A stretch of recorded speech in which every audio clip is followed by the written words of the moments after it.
ಹೊರಡಿಸಿ ತದನಂತರ ತಂದೆ ಬಳಿಗೆ ಹೋಗ್ತಾ ಇದ್ದಾರೆ. ಕರಗಳ ತಟ್ಟಿ ದೇವರ ನಾಮದ ಗಣಪಡಿಸೋಣ.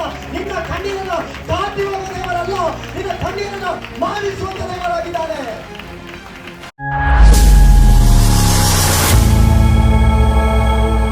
ಚೆನ್ನಾಗಿ ವಾಕ್ಯವನ್ನು ಕೇಳಿಸಿಕೊಳ್ಳಿ.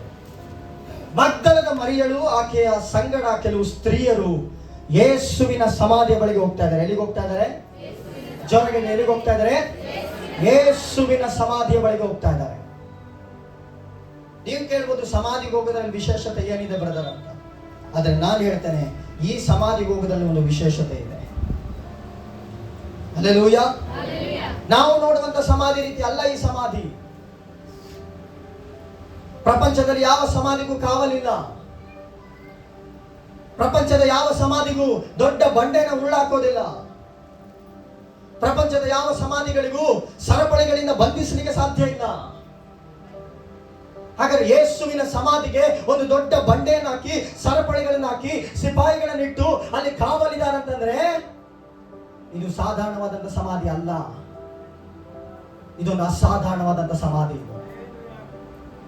ಇದು ಸಾಧಾರಣವಾದಂತ ಸಮಾಧಿ ಅಲ್ಲ ಪ್ರಿಯರೇ, ಇದೊಂದು ಅಸಾಧಾರಣವಾದಂತ ಸಮಾಧಿ. ಪ್ರಪಂಚದಲ್ಲಿ ಅನೇಕ ಮಹಾತ್ಮರಾದಂತ ವ್ಯಕ್ತಿಗಳಿದ್ದಾರೆ.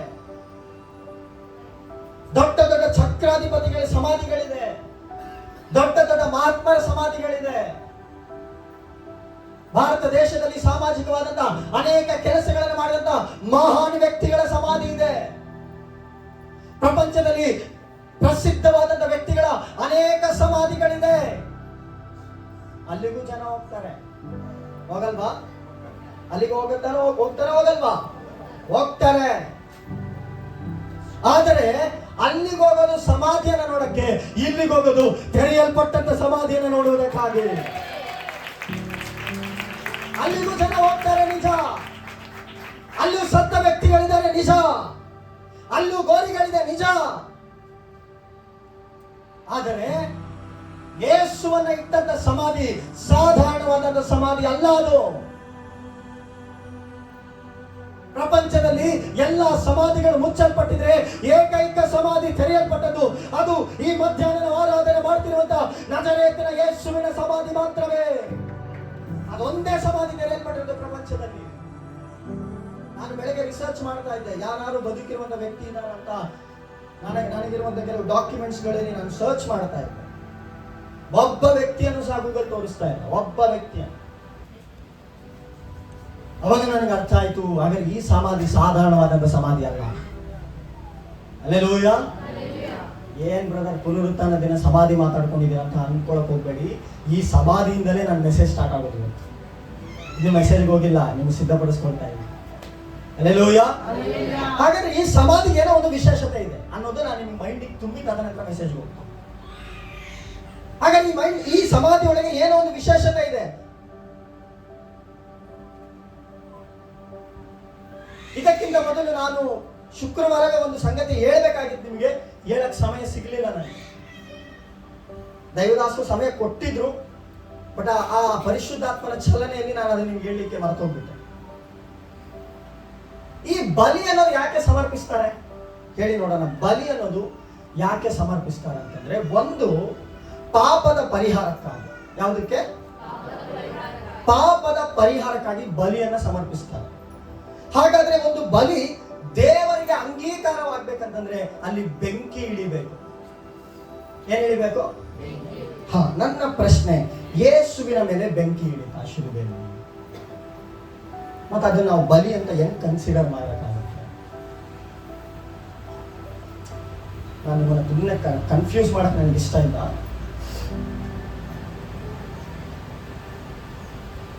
ಆದಿಕಾಂಡ ಪುಸ್ತಕ 8ನೇ ಅಧ್ಯಾಯ 20ನೇ ವಚನ.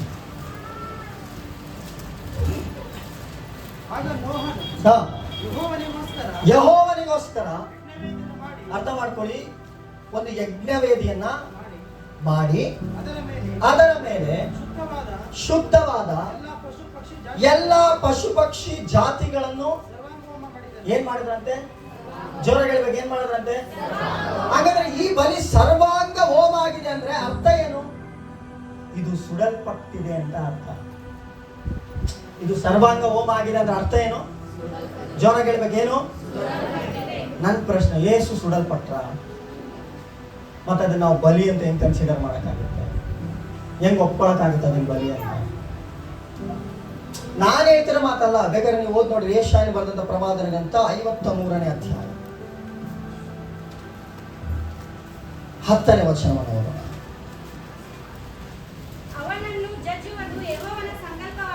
ಯಾರನ್ನ ಜಜ್ಜೋದು? ಯೇಸುವನ್ನ ಜಜ್ಜೋದು ಯೆಹೋವನ ಸಂಕಲ್ಪ ಆಗಿತ್ತು.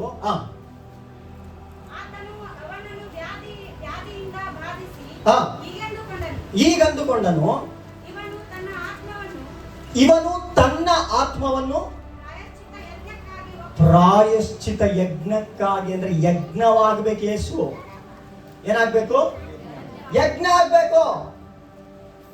ಅಂದ್ರೆ ಯಜ್ಞ ಆಗ್ಬೇಕಂದ್ರೆ ಏನ್ ಬೇಕು? ಜೋರಾಗಿ ಹೇಳ್ರಿ, ಯಜ್ಞ ಆಗ್ಬೇಕಂದ್ರೆ ಏನ್ ಬೇಕು? ಬೆಂಕಿ ಬೇಕು. ಈಗ ಯೇಸು ಬಲಿ ಆದ್ರು, ಅದು ಸತ್ಯನೇ. ಯೇಸು ಏನಾದ್ರು? ಜೋರಾಗಿ ಹೇಳ್ರಿ, ಶುಕ್ರವಾರ ನಾವು ಧ್ಯಾನ ಮಾಡಿದ್ವಿ, ಯೇಸು ಏನಾದ್ರು? ಬಲಿಯಾದ್ರು. ಅಂದ್ರೆ ಯೇಸು ಬಲಿಯಾಗಿದ್ದು ಯಾಕೆ? ಯೇಸು ಬಲಿಯಾಗಿದ್ದು ಯಜ್ಞ ಪರಿಹಾರ, ಅಂದ್ರೆ ಯಜ್ಞವಾಗಿ ಅರ್ಪಿತವಾಗಿ ನಮ್ಮ ಪಾಪಗಳನ್ನ ಪರಿಹಾರ ಆಗುವುದಕ್ಕಾಗಿ ಯೇಸು ಬಲಿಯಾದ್ರು. ಈಗ ನನ್ನ ಪ್ರಶ್ನೆ, ಯೇಸು ಬಲಿಯಾಗಿದ್ದು ನಿಜ, ಆದ್ರೆ ಅದು ಯಜ್ಞವಾಗಲಿಲ್ಲ. ಅರ್ಥ ಆಗ್ತಿದೆ? ಕನ್ಫ್ಯೂಸ್ ಮಾಡ್ತಾ ಇಲ್ಲ ನಾನು. ಹಾಗೆ ಪ್ರಾಯಶ್ಚಿತ ಯಜ್ಞ ಆಗ್ಬೇಕಂದ್ರೆ ಏನ್ ಬೇಕು? ಬೆಂಕಿ ಬೇಕು. ಒಬ್ಬ ಯಾಜಕನ ಬಳಿ ಯಾವ್ದಾದ್ರು ಒಂದು ವ್ಯಕ್ತಿ ತಪ್ಪು ಮಾಡಿದ್ದಾನೆ ಅಂತಂದ್ರೆ ಒಂದು ಏನಾದ್ರು ಒಂದು ಹಕ್ಕಿ, ಒಂದು ಪಕ್ಷಿಯನ್ನು ಅಥವಾ ಒಂದು ಆಕಳನ್ನು ಏನೋ ಒಂದು ತಗೊಂಡ್ಬಂದ್ರೆ ಅಂತ ಅನ್ಕೊಳ್ರಿ, ಇದನ್ನ ಇವನು ದೇವರಿಗೆ ಸಮರ್ಪಿಸ್ಬೇಕಂದ್ರೆ ಏನ್ ಹಾಕ್ಬೇಕಲ್ಲಿ? ಬೆಂಕಿ ಹಾಕಂದ್ರೆ ಒಂದು ಬೆಂಕಿ ಮಾತ್ರವೇ ಅದು ಬಲಿಯಾಗಿ ಮಾರ್ಪಡ್ಲಿಕ್ಕೆ ಸಾಧ್ಯ. ಹಾಗಾದ್ರೆ ಯೇಸು ಬಲಿಯಾಗಿದ್ದು ನಿಜ, ಆದ್ರೆ ಸಮರ್ಪಿತವಾಗ್ಬೇಕಂತಂದ್ರೆ ಬೆಂಕಿ ಬರಬೇಕು. ಹಾಗಾದ್ರೆ ಯೇಸು ಕಲ್ವಾರಿ ಶಿಲ್ಬೆಯಲ್ಲಿ ಮರಣ ಹೊಂದಿದ್ರು. ಮರಣ ಹೊಂದ ನಂತರ 3 ದಿನ ಸಮಾಧಿ ಒಳಗಿಡಲ್ಪಟ್ರು. ಇಲ್ಲೆಲ್ಲೂ ಯೇಸು ಸ್ವಾಮಿ ಬೆಂಕಿಯಿಂದ ಸುಡಲ್ಪಡ್ಲಿಲ್ವಲ್ಲ? ಮತ್ತೆ ಇದನ್ನ ಬಲಿ ಅಂತ ಹೆಂಗ್ ಕನ್ಸಿಡರ್ ಮಾಡಕ್ಕಾಗುತ್ತೆ? ನಾನು ನಿಮ್ಮನ್ನು ತುಂಬಾ ಕನ್ಫ್ಯೂಸ್ ಮಾಡ್ಲಿಕ್ಕೆ ಹೋಗಲ್ಲ, ನನಗೆ ಗೊತ್ತಿದೆ ನನ್ನ ಸಮಯ ಎಷ್ಟು ಅಂತ. ಅಲ್ಲೆಲ್ಲೂಯ್ಯ. ಅದಕ್ಕೆ ನಾನು ಇವತ್ತು ಏನ್ ಕೊಡ್ಲಿ ಅನ್ನೋದು ನನಗೆ ಅರ್ಥ ಆಗ್ತಿಲ್ಲ. ಯಾಕಂದ್ರೆ ಅಷ್ಟು ವಿಚಾರ ದೇವರಿಗೆ ನಿಂತ್ಕೊಳ್ಳೋಕೆ ಪ್ರಕಟಿಸ್ತಾ ಇದ್ರೆ ನಾನು ಏನು ಮಾಡಕ್ ಆಗ್ತಾ ಇಲ್ಲ. ಅಲ್ಲೆಲ್ಲೂಯ್ಯ. ಹಾಗಾದ್ರೆ ಒಂದು ಚೆನ್ನಾಗಿ ನೀವು ಅರ್ಥ ಮಾಡ್ಕೊಳ್ಳಿ, ಯೇಸು ಶಿಲುಬೆಯಲ್ಲಿ ಬಲಿಯಾಗಿದ್ದು ನಿಜ, ಯಜ್ಞವಾದ್ನ? ಹಾಗಾದ್ರೆ ನಿಜವಾಗ್ಲೂ ನಮ್ಮ ಪಾಪ ಪರಿಹಾರ ಆಗೋದು ಯಾವಾಗ? ಈ ಬಲಿ ದೇವರಿಗೆ ಅಂಗೀಕಾರ ಆಗ್ಬೇಕು. ಕಂಟಿನ್ಯೂ ಮಾಡಿ. ಆದಿಕಾಂಡ ಪುಸ್ತಕ 8ನೇ ಅಧ್ಯಾಯದ 20ನೇ ವಚನ ಕಂಟಿನ್ಯೂ ಮಾಡಿ. ಎಲ್ಲಿ ನಿಲ್ಲಿಸಿದ್ರು ಅಲ್ಲಿಂದ ಕಂಟಿನ್ಯೂ ಮಾಡಿ. ಅದರ ಸುವಾಸನೆಯು ನೋಡ್ರಿ, ಹಂಗಾರೆ ಒಂದು ಬಲಿ ಅದು ಯಜ್ಞವಾದಾಗ ಯಾರಿಗೆ ಸುವಾಸನೆ ಆಗುತ್ತೆ? ಹಂಗಾರೆ ಈ ಸುವಾಸನೆ ಉಂಟು ಮಾಡೋದು ಯಾರು? ಬೆಂಕಿ. ನಾನು ಹೇಳಿದ ಅರ್ಥ ಆಯ್ತಾ? ಈ ಸುವಾಸನೆ ಆಗ್ಬೇಕಂದ್ರೆ, ಇದು ಮೇಲೆ ಏರಿ ಹೋಗ್ಬೇಕಂದ್ರೆ ಇದು ಬೆಂಕಿಯಿಂದ ಸುಡಲ್ಪಟ್ಟಾಗ ಮಾತ್ರವೇ ಅದು ಹೊಗೆ ದೇವರ ಬಳಿಗೆ ಹೋಗ್ಲಿಕ್ಕೆ ಸಾಧ್ಯ. ಅಲ್ಲಿ ಆತನದನ್ನ ತೆಗೆದುಕೊಂಡು ನಮ್ಮ ಮೇಲೆ ಆಶೀರ್ವಾದವನ್ನು ಬಿಡುಗಡೆ ಮಾಡಲಿಕ್ಕೆ ಸಾಧ್ಯ. ಹಾಗಾದ್ರೆ ನನ್ನ ಪ್ರಶ್ನೆ, ಯೇಸು ಕಲ್ವಾರಿ ಶಿಲುಬೆಯಲ್ಲಿ ಬಲಿಯಾಗಿದ್ದು ನಿಜ, ಆದರೆ ಯಜ್ಞವಾದ್ನ? ಪ್ರಾಯಶ್ಚಿತ ಯಜ್ಞವಾದ್ನ? ಹಾಗಾದ್ರೆ ಪ್ರಾಯಶ್ಚಿತ ಯಜ್ಞ ಆಗ್ಬೇಕಂತಂದ್ರೆ ಏನಾಗ್ಬೇಕು? ಯೇಸು ಬೆಂಕಿಯಿಂದ ಸುಡಲ್ಪಡಬೇಕು. ಅದು ಟಾಪಿಕ್ ಅಲ್ಲಿರ್ಲಿ. ನಾವೀಗ ಮತ್ತೆ ಯೋಹಾನನ ಬರೆದಂತ ಸುವಾರ್ತೆ 20ನೇ ಅಧ್ಯಾಯಕ್ಕೆ ಎಲ್ಲಿ ನಿಲ್ಲಿಸಿದ್ದು ಅಲ್ಲಿಂದ ಮತ್ತೆ ಕಂಟಿನ್ಯೂ ಆಗಿ ಓದೋಣ.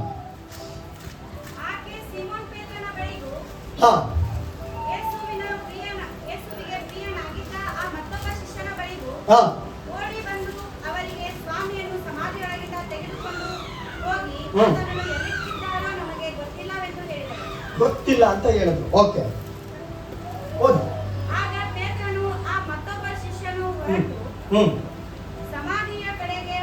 ಹೋದರು. ಇಲ್ಲಿಂದ ಸ್ವಲ್ಪ ನೀಟಾಗಿ ಕೇಳಿಸ್ಕೊಡಿ. ಅವರಿಬ್ಬರು ಇಲ್ಲಿ ಸಾಕು, ಒಂದು ನಿಮಿಷ. ಅವರಿಬ್ಬರು ಏನಾದ್ರಂತೆ? ಒಂದು ನಿಮಿಷ ಶುರು.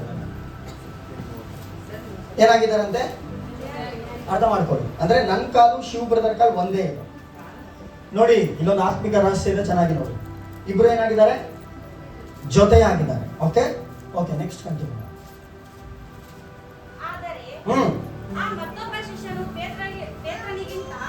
ಮುಂದೆ ಹೋಗಿ ನೋಡಿ ಆ ನಾರು ಬಟ್ಟೆಗಳು ಬಿದ್ದಿರುವುದನ್ನು ಕಂಡನು. ಓಡ್ತಿರೋದು ಯಾವ ರೀತಿ ಓಡ್ತಿದ್ದಾರೆ? ಮತ್ತೊಂದ್ಸಲ ಓಡ್ತಿರೋದು ಕೇಳಿಸ್ಕೊಳ್ಳಿ. ಏನ್ ಮಾಡ್ತಾ ಇದಾರೆ ಇಬ್ರು? ಜೋರ ಕೇಳಿದ್ರೆ ಏನ್ ಮಾಡ್ತಾ ಇದಾರೆ? ಆತ್ಮಿಕ ಜೀವಿತದಲ್ಲಿ ನಾವು ಓಡ್ತಾ ಇದೀವಿ ಇವತ್ತು. ಆಮೇಲೆ ಚೆನ್ನಾಗಿ ಕೇಳಿಸ್ಕೋಬೇಕು. ಓಡೋರು ಯಾರ್ಯಾರು ಇದ್ರೆ ಅವರೆಲ್ಲ ಕೇಳಿಸ್ಕೊಳ್ರಿ, ನಿಂತವ್ರು ಪರವಾಗಿಲ್ಲ, ಓಡೋರು ಮಾತ್ರ ಕೇಳಿಸ್ಕೊಳ್ಳಿ. ಇಬ್ರು ಒಟ್ಟಿಗೆ ನಿಂತಿದ್ದಾರೆ, ಹೌದಾ? ಇಬ್ರು ಒಟ್ಟಿಗೆ ಓಡ್ತಾ ಇದ್ದಾರೆ. ಇಬ್ಬರದು ವೇಗ ಏನು ಕಡಿಮೆ ಇಲ್ಲ, ಒಂದೇ ಸ್ಪೀಡಲ್ಲಿ ಹೋಗ್ತಾ ಇದ್ದಾರೆ. ಸಡನ್ ಆಗಿ ಪೇತ್ರ ನಿಂತ್ಕೊಂಡ್ರು. ಯಾರು ನಿಂತ್ಕೊಂಡ್ರು? ಯಾರು ಹೋದ್ರು? ಯೋಹಾನ ಹೋದ. ಯಾರು ನಿಂತರು? ಯಾರು ಹೋದ್ರು? ಓಡಿದ್ ಮಾತ್ರ ಇಬ್ರು ಒಂದೇ ಸ್ಪೀಡೆ. ಇಬ್ರಿಗೂ ದೇವರಿಗೂ ಪ್ರಿಯ ಶಿಷ್ಯರೇ. ಇಬ್ರಿಗೂ ದೇವರಂದ್ರೆ ಪಂಚ ಪ್ರಾಣನೇ. ಯೇಸುಗೋಸ್ಕರ ಇಬ್ರು ಪ್ರಾಣ ಬೇಕಾದ್ರೆ ಕೊಟ್ಬಿಡ್ತಾರೆ ಅಂತ ಶಿಷ್ಯಂದಿರು ಇಬ್ರು ಯೇಸುವಿನ ದೇಹ ಸಮಾಧಿಯಲ್ಲಿ ಇಲ್ಲ ಅನ್ನುವಂಥ ವಿಚಾರವನ್ನ ಕೇಳಿದ ತಕ್ಷಣ ಇಬ್ಬರು ಶಿಷ್ಯರು ಹಿಂದೆ ಮುಂದೆ ಆಲೋಚನೆ ಮಾಡಲಿಲ್ಲ. ಅವರ ಕೈಯಲ್ಲಿ ಏನಿದೆ ಏನಿಲ್ಲ ಅಂತ ನೋಡಿಲ್ಲ, ಎಲ್ಲಿ ಕೂತಿದ್ವು ಅಂತ ನೋಡಲಿಲ್ಲ. ಅವರ ಗಮನ ಒಂದೇ ಒಂದು ಕಡೆ ಇತ್ತು, ನಾವು ಕ್ರಿಸ್ತನ ಸಮಾಧಿಯ ಕಡೆಗೆ ಓಡಬೇಕೆಂಬುದಾಗಿ. ಇಬ್ಬರು ಒಂದೇ ವೇಗದಲ್ಲಿ ಓಡ್ತಾ ಇದ್ದಾರೆ. ಹಾಗಾದ್ರೆ ಇಬ್ರು ಒಂದೇ ವೇಗದಲ್ಲಿ ಓಡ್ತಾ ಇದ್ದಾರೆ ಅಂತಂದ್ರೆ ಇಬ್ರು ರೀಚ್ ಆಗ್ಬೇಕಲ್ಲ. ಹಲ್ಲೆಲೂಯಾ. ಇಬ್ರು ರೀಚ್ ಆಗ್ಬೇಕು. ಆದ್ರೆ ಇಬ್ರು ಯಾಕೆ ರೀಚ್ ಆಗ್ತಿಲ್ಲ? ಪೇತ್ರ ಯಾಕೆ ಹಿಂದೆ ನಿಂತ್ಕೊಂಡ? ಯೋಹಾನ ಯಾಕೆ ಮುಂದೆ ಹೋಗ್ಬಿಟ್ಟ? ನಾನಿದರ ಕೂತು ಆಲೋಚನೆ ಮಾಡುವಂತ ಸಂದರ್ಭದಲ್ಲಿ ನನಗೆ ಗೊತ್ತಾದಂತ ಒಂದು ವಿಚಾರ ಏನಂತಂದ್ರೆ, ಪ್ರಿಯರೇ ಚೆನ್ನಾಗಿ ನೀವು ಅರ್ಥ ಮಾಡ್ಕೊಳ್ಳಿ. ಯೋಹಾನನು ಪೇತ್ರನು ಸಮಾಧಿಯ ಬಳಿಗೆ ಇಬ್ಬರು ಓಡ್ತಾ ಇದ್ದಾರೆ, ಯೇಸುವಿನ ದೇಹದ ಕಡೆಗೆ ಇಬ್ಬರು ಓಡುವಂತ ಸಂದರ್ಭದಲ್ಲಿ ನಡೆದಂತ ಘಟನೆ ಏನು ಗೊತ್ತಾ? ಯೋಹಾನನಿಗೆ ಯೇಸುವಿನ ಸಮಾಧಿಯನ್ನ ಹೇಗಾದ್ರೂ ಮುಟ್ಟಬೇಕನ್ನೋ ವೇಲಿ ಓಡ್ತಾ ಇದ್ರೆ, ಪೇತ್ರನು ಸಹ ಅದೇ ವೇಲಿ ಓಡ್ತಿರುವಾಗ ಸಡನ್ ಆಗಿ ಪೇತ್ರನಿಗೆ ಶತ್ರು ಬಂದು ಒಂದು ಆಲೋಚನೆ ಹೇಳಿದ. ನೀನು ಯೇಸುವನ್ನ 3 ಸಲ ನೀನು ನನಗೆ ಗೊತ್ತಿಲ್ಲ ಅಂತ ಹೇಳಿದೆ, ಯಾವ ಮುಖ ಇಟ್ಕೊಂಡು ನೀನು ಸಮಾಧಿಯ ಕಡೆಗೆ ಓಡ್ತಿ ಎಂಬುದಾಗಿ ಶತ್ರು ಬಂದು ಕಿವಿಯಲ್ಲಿ ಹೇಳಿದಾಗ ಅವನ ಓಟ ನಿಧಾನ ಆಯಿತು. ಹೌದಲ್ಲ? ನಾನು ಎಷ್ಟು ಸಲ ಹೇಳಿದೆ? ನಾನು 3 ಸಲ ಹೇಳಿದೆ. ಒಂದೇ ವೇಗದಲ್ಲಿ ಹೋಗ್ತಿರೋದು. ನಿಜ ಹೇಳ್ಬೇಕು ಅಂತಂದ್ರೆ ಯೋಹಾನನಿಗಿಂತಲೂ ಪೇತ್ರನಿಗೆ ವೈರಾಗ್ಯ ಯೇಸು ಅಂದ್ರೆ. ಪೇತ್ರನೇ, ನಿನ್ನ ವೇಗ ಎಲ್ಲಿ ಕಡಿಮೆ ಆಯ್ತು? ನೀನು ಯಾಕೆ ನಿನ್ನ ವೇಗವನ್ನ ನಿಲ್ಲಿಸ್ದೆ? ಯಾಕೆಂತಂದ್ರೆ ಯೇಸುವನ್ನ 3 ಸಲ ನಾನು ಆತನು ಯಾರೋ ಗೊತ್ತಿಲ್ಲ ಎಂಬುದಾಗಿ ದೂಷಣೆ ಮಾಡಿದಂತ ವ್ಯಕ್ತಿ ನಾನು. ಯಾವ ಮುಖವನ್ನ ಇಟ್ಕೊಂಡು ಸಮಾಧಿ ಬಳಿಗೆ ಹೋಗ್ಲಿ ನಾನು? ಅನೇಕ ದೇವ ಜನರೇ ಯಾವುದೋ ಚಿಕ್ಕ ಚಿಕ್ಕ ತಪ್ಪುಗಳನ್ನು ಮಾಡಿದ ನಿಮಿತ್ತವಾಗಿ ಸೈತಾನನು ನಿಮಗೆ ಹೇಳ್ತಿರ್ಬೋದು, ನೀವು ದೇವರ ಮಕ್ಕಳಲ್ಲ, ನೀವು ಆತನ ರಕ್ತದಲ್ಲಿ ತೊಳೆಯಲ್ಪಟ್ಟಿಲ್ಲ, ನೀವು ಪರಿಶುದ್ಧರಲ್ಲ, ನೀವು ನೀತಿವಂತರಲ್ಲ, ನೀವು ಯೋಗ್ಯರಲ್ಲ ಎಂಬುದಾಗಿ ಶತ್ರು ಒಂದು ವೇಳೆ ನಿಮ್ಮನ್ನ ಕುರಿತಾಗಿ, ನಿಮ್ಮ ಮನಸ್ಸನ್ನು ಕುರಿತಾಗಿ ಪ್ರಶ್ನೆ ಮಾಡ್ತಿದ್ರೆ, ಇವತ್ತೇಳ್ರಿ, ನನ್ನ ಯೇಸು ನನಗೋಸ್ಕರ ಕಲ್ವಾರಿ ಶಿಲ್ಬೆಯಲ್ಲಿ ತನ್ನ ಪ್ರಾಣ ಕೊಟ್ಟಿದ್ದು ನನ್ನನ್ನು ಪಾಪಿ ಅಂತ ಕರೀಲಿಕ್ಕಲ್ಲ, ನನ್ನ ಪಾಪವನ್ನು ಪರಿಹರಿಸಿ ತನ್ನ ಸಮೃದ್ಧಿಯಾದ ಕೈಯಲ್ಲಿ ನನ್ನನ್ನು ನಡೆಸಲಿಕ್ಕೆ ಆತನ ತನ್ನ ಪ್ರಾಣವನ್ನು ಕೊಟ್ಟಿದ್ದಾನೆ ಎಂಬುದಾಗಿ ಶತ್ರುವಿಗೆ ಹೇಳಿ.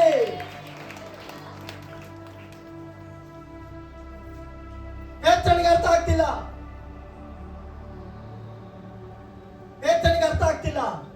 ಇವತ್ತು ನಿಮಗೆ ಅರ್ಥ ಆಗ್ತಿರೋದಕ್ಕಾಗಿ ಸ್ತೋತ್ರ.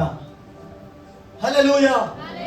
ಪೇತ್ರನೇ, ನೀನು ಯೋಹಾನನಿಗಿಂತ ಯೇಸುವಿನ ವಿಷಯದಲ್ಲಿ ವೈರಾಗ್ಯ ಉಳ್ಳಂತ ವ್ಯಕ್ತಿ. ನೀನು ನಿನ್ನ ಓಟದಲ್ಲಿ ಯಾಕೆ ನಿಧಾನ ಆಗ್ತಾ ಇದೆ? ನಿನ್ನ ವೇಗದಲ್ಲಿ ಯಾಕೆ ಸ್ಪೀಡ್ ಕಡಿಮೆ ಆಗ್ತಾ ಇದೆ? ಪಾಪಿ ಅನ್ನುವಂತ ಸ್ವಭಾವನ ಇವತ್ತು ಆ ರೀತಿ ಬಂದವರು ಯಾರಾದ್ರೂ ಕೂತಿದ್ರೆ ನಾನು ಹೇಳ್ತಾ ಇದ್ದೇನೆ, ನೀನು ಪಾಪಿ ಅಲ್ಲ. ನಿನ್ನ ಪಾಪಗಳಿಗೋಸ್ಕರ ನನ್ನ ಯೇಸು ಕಲ್ವಾರಿ ಶಿಲ್ಬೆಯಲ್ಲಿ ರಕ್ತ ಸುರಿಸಿ ತನ್ನ ಪ್ರಾಣ ಕೊಟ್ಟು ನಿನ್ನನ್ನು ವಿಮೋಚನೆ ಮಾಡಿದ್ದಾರೆ, ನಿನ್ನನ್ನು ಬಿಡುಗಡೆ ಮಾಡಿದ್ದಾರೆ. ನೀನು ಪಾಪಿ ಅಲ್ಲ, ನೀನು ದೇವರ ಮಗನು, ನೀನು ದೇವರ ಮಗಳು. ಆತನ ಎಲ್ಲ ಅಧಿಕಾರಗಳಲ್ಲಿ ನಿನಗೆ ಪಾಲಿದೆ, ಆತನ ಸಮೃದ್ಧಿಯಲ್ಲಿ ನಿನಗೆ ಪಾಲಿದೆ, ಆತನ ಆರೋಗ್ಯದಲ್ಲಿ ನಿನಗೆ ಪಾಲಿದೆ, ಆತನ ಬಾಧ್ಯತೆಯಲ್ಲಿ ನಿನಗೆ ಪಾಲಿದೆ. ಯಾರು ಹೇಳಿದ್ದು ನೀನು ಪಾಪಿ ಎಂಬುದಾಗಿ? ಯಾರು ಹೇಳಿದ್ದು ನೀನು ಯೋಗ್ಯನಲ್ಲ ಅಂತ? ಯಾರು ಹೇಳಿದ್ದು ನೀನು ಅನ್ಫಿಟ್ ಎಂಬುದಾಗಿ? ಯಾರು ಹೇಳಿದ್ದು ನೀನು ದೇವರ ಸನ್ನಿಧಿಯಲ್ಲಿ ಉಪಯೋಗ ಆಗಲ್ಲ ಅಂತ? ಯಾರು ಹೇಳಿದ್ದು ನಿನ್ನ ಮನೆ ಆಶೀರ್ವದಿಸಲ್ಪಡಲ್ಲ ಅಂತ? ಯಾರು ಹೇಳಿದ್ದು ನಿನ್ನ ಮಕ್ಕಳ ಭವಿಷ್ಯದ ಆಶೀರ್ವದಿಸಲ್ಪಡಲ್ಲ ಅಂತ? ನಾನು ಹೇಳ್ತಾ ಇದ್ದೀನಿ, 2000 ವರ್ಷಗಳ ಹಿಂದೆ ಕಲ್ವಾರಿ ಶಿಲ್ಬೆಯಲ್ಲಿ ಒಬ್ಬನು ಬಲಿಯಾದನು. ಆತನೇ ಈ ರಾತ್ರಿ ಈ ಮಧ್ಯಾಹ್ನ ಸಮಯದಲ್ಲಿ ನಾವು ಆರಾಧನೆ ಮಾಡ್ತೀವಂತ ನಜರೇತಿನ ಯೇಸು. ನಿನ್ನನ್ನು ಬಿಡುಗಡೆ ಮಾಡೋಕ್ಕಾಗಿ ಆತನ ಪ್ರಾಣವನ್ನು ಕೊಟ್ಟಿದ್ದು. ನೀನ್ ಪಾಪಿಯಾಗಿರ್ಬೇಕು ಅಂತಂದ್ರೆ ಆತನ ಪ್ರಾಣ ಕೊಡುವಂತ ಅವಶ್ಯಕತೆ ಇಲ್ಲ. ಆತನ ಪ್ರಾಣ ಕೊಟ್ಟಿದ್ದಾನೆ ಅಂತ ಅರ್ಥ ಮಾಡ್ಕೋ. ನಿನ್ನನ್ನು ಬಿಡುಗಡೆ ಮಾಡುವುದಕ್ಕಾಗಿ ಪ್ರಾಣ ಕೊಟ್ಟಿರುವಂತದ್ದು. ನಿನ್ನನ್ನು ಬಿಡುಗಡೆ ಮಾಡುವುದಕ್ಕಾಗಿ ಪ್ರಾಣ ಕೊಟ್ಟಿರೋದು. ಸಮಯ ನೀನು ಬಲಹೀನ ಅಲ್ಲ, ಸ್ತ್ರೀಯೇ ನೀನು ಬಲಹೀನಲ್ಲ, ಪುರುಷನೇ ನೀನು ಬಲಹೀನಲ್ಲ. ಸರ್ವಶಕ್ತನ ದೇವರ ಮಗನು, ದೇವರ ಮಗಳಾಗಿದ್ಯಾ. ನನಗೆ ಗೊತ್ತಿದೆ ನಿನ್ನಲ್ಲಿ 1000 ಕೊರತೆ ಇರಬಹುದು. ಕೊರತೆಗಳನ್ನು ನೋಡುವಂತ ದೇವರಲ್ಲ, ನಿನ್ನನ್ನು ಪ್ರೀತಿಯಿಂದ ಕರೆದು ತನ್ನ ರಕ್ತದಿಂದ ತೊಳೆದು ಶುದ್ಧೀಕರಿಸಿ ನೀತಿವಂತರನ್ನಾಗಿ ಮಾರ್ಪಡಿಸುವಂತ ದೇವರು. ಪೇತ್ರನೇ, ಯಾಕೆ ನಿನ್ನ ಓಟದಲ್ಲಿ ವೇಗ ಕಡಿಮೆ ಆಗ್ತಿದೆ? ನೀನು ಓಡ್ತಿರೋದು ಎಲ್ಲಿಗೆ?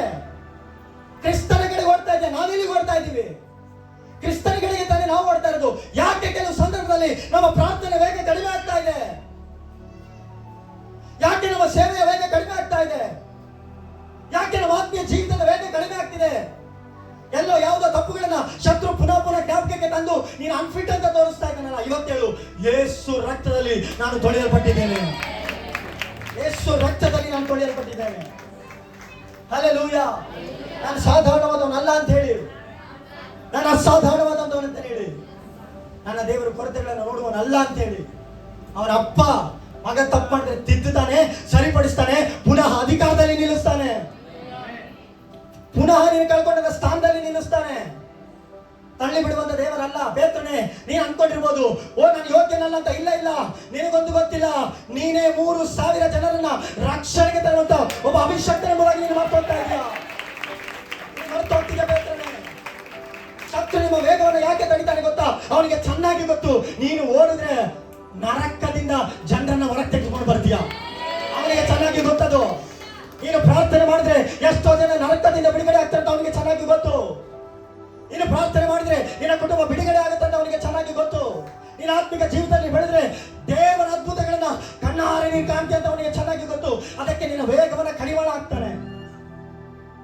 ನಿನ್ನ ವೇಗವನ್ನ ಕಡಿವಾಳ ಹಾಕುವಾಗ ಸೋಲ್ಬೇಡ, ಸೋಲು ಒಪ್ಕೋಬೇಡ. ನಿನ್ನ ದೇವರು ಸೋತವನಲ್ಲ, ನಿನ್ನ ದೇವರು ಮರಣವನ್ನ ಗೆದ್ದಂತ ದೇವರಾಗಿದ್ದಾನೆ. ನಿನ್ನ ದೇವರು ಸೋತವನಲ್ಲ, ನೀನು ಸೋಲ್ಬಾರ್ದು. ನಿನ್ನ ದೇವರು ಸೋತವನಲ್ಲ, ನೀನ್ ಯಾಕೆ ಸೋಲ್ತಾ ಇದೀಯಾ? ಹಲ್ಲೆಲೂಯಾ. ಎಷ್ಟು ಜನರಿಗೆ ವಾಕ್ಯ ಅರ್ಥ ಆಗ್ತಾ ಇದೆ? ಜೋರಾಗೊಂದು ಹಲ್ಲೆಲೂಯಾ ಹೇಳೋಣ. ಕಂಟಿನ್ಯೂ ಮಾಡಿ.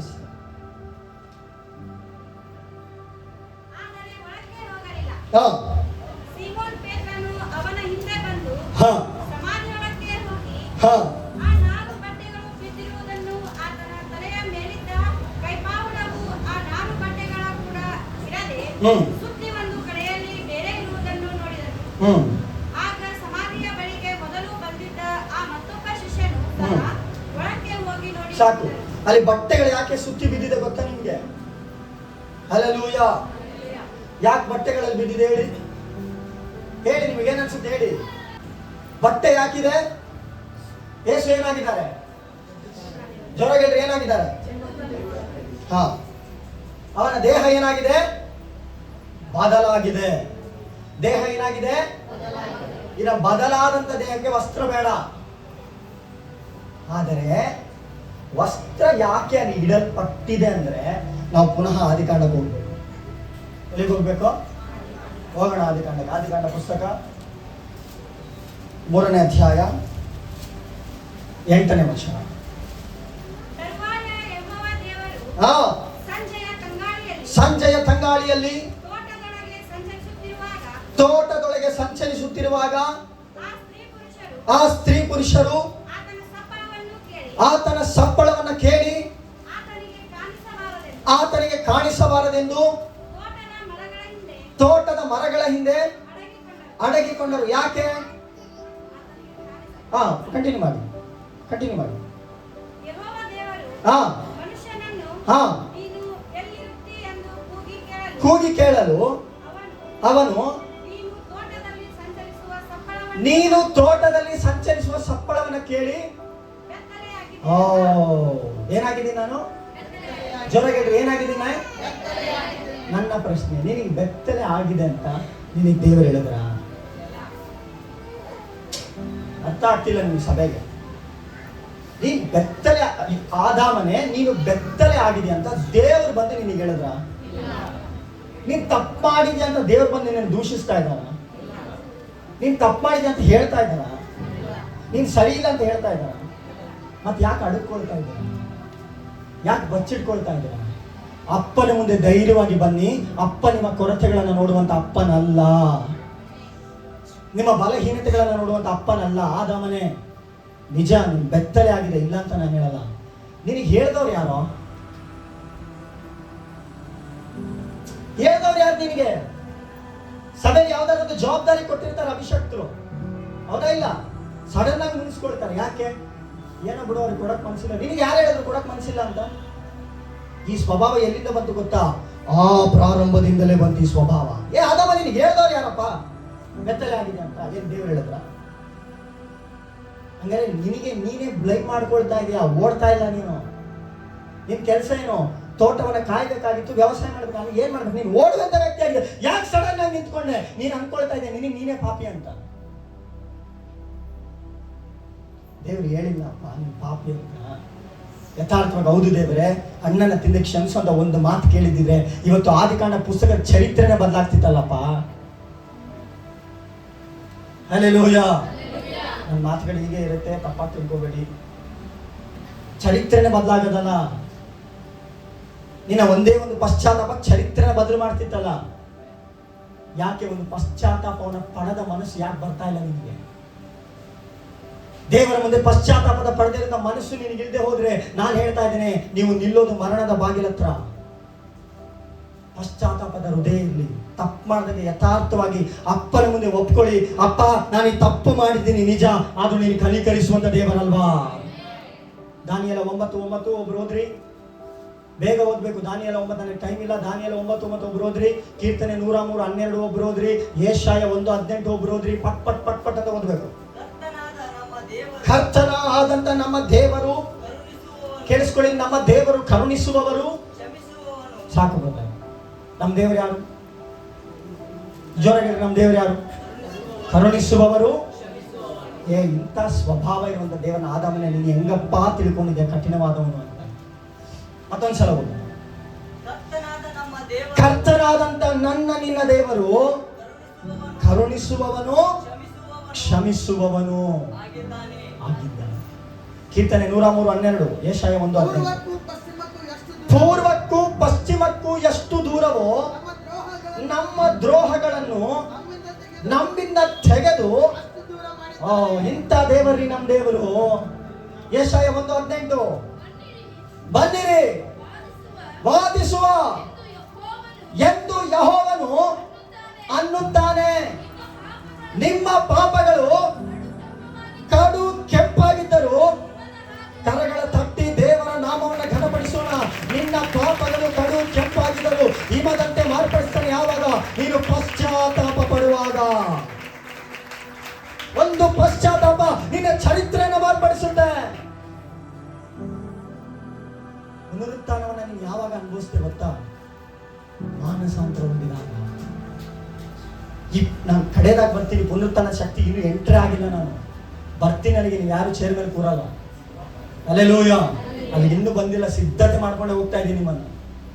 ಆ ಪುನರುತ್ಥಾನದ ಶಕ್ತಿಗೆ ಬಂದ್ರೆ ಇಲ್ಲಿರುವಂತ ಅನೇಕರು ಬಿದ್ದು ಹೊರಳಾಡೋದು ಖಚಿತ ಇವತ್ತು. ಹಲ್ಲೆಲೂಯಾ. ನಾನು ಹೇಳ್ತೇನೆ, ಆದಾಮನೇ ಹೇಳಿದವರು ಯಾರು? ಕಂಟಿನ್ಯೂ ಮಾಡಿ. ನೆಕ್ಸ್ಟ್ ಆದಾಮನ ವಿಚಾರ. ಎಸ್, ಬೆತ್ತಲೆ ಆಗಿದ್ದೇನೆಂದು ನಿನಗೆ ದೇವರು ಕೇಳ್ತಾನೆ. ನೀನು ನಾನು ಹೇಳದ್ನ? ಹಲೋ, ನಾನು ಹೇಳದ್ನ? ನಿನಗೆ ತಿಳಿಸಿದವ್ರು ಯಾರು?